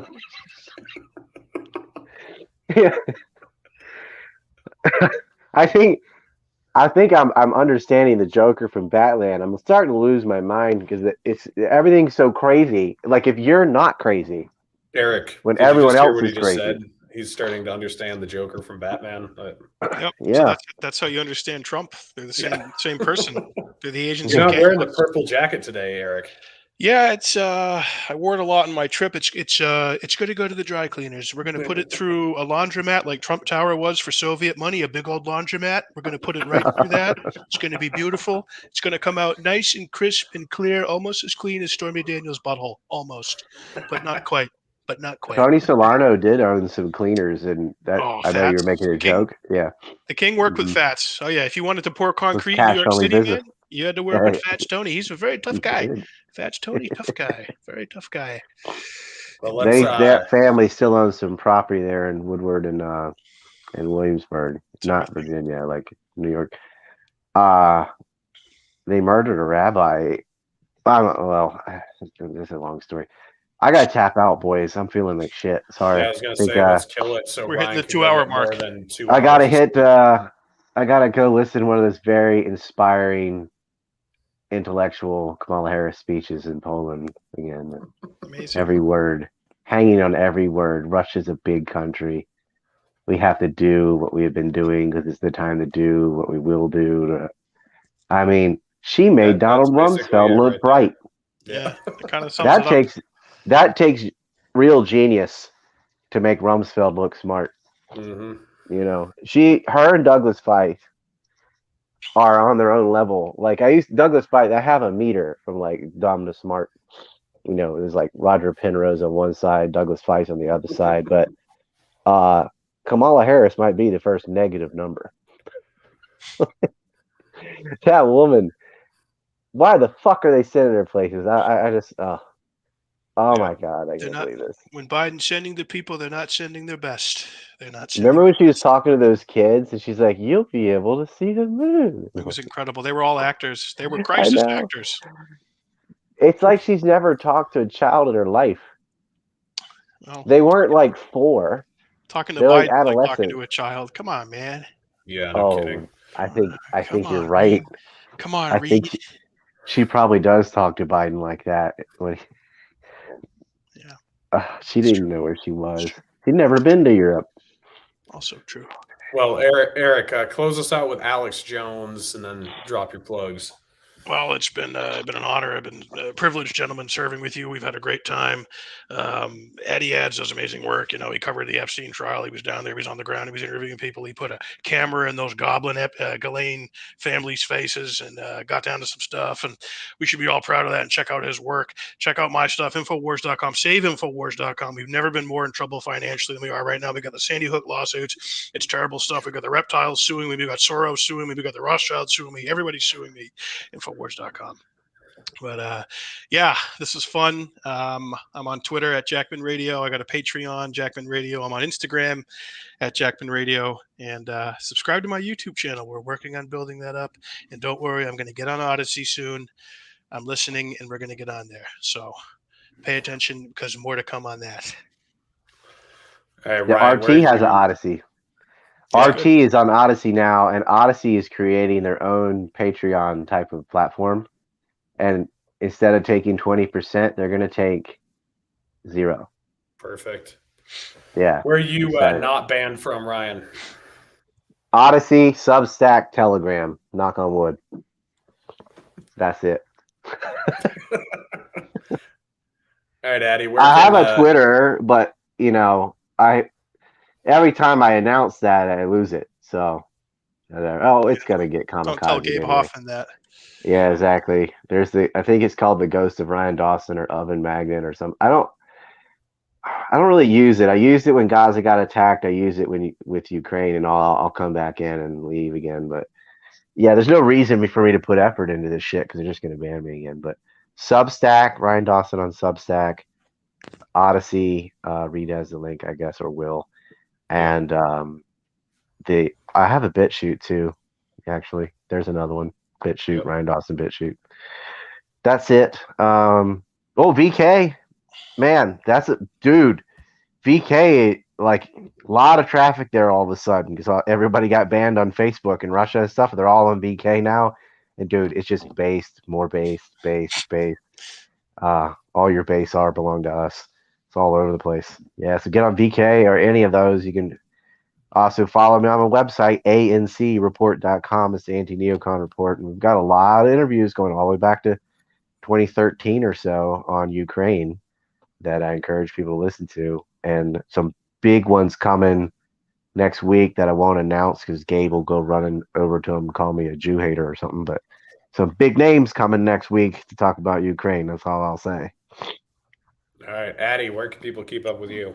Yeah, I'm also on Substack, also on VK, actually at Ryan's behest. So I only have a few people following me over there. If anybody is on VK and wants to add me, and then Rockfin for video.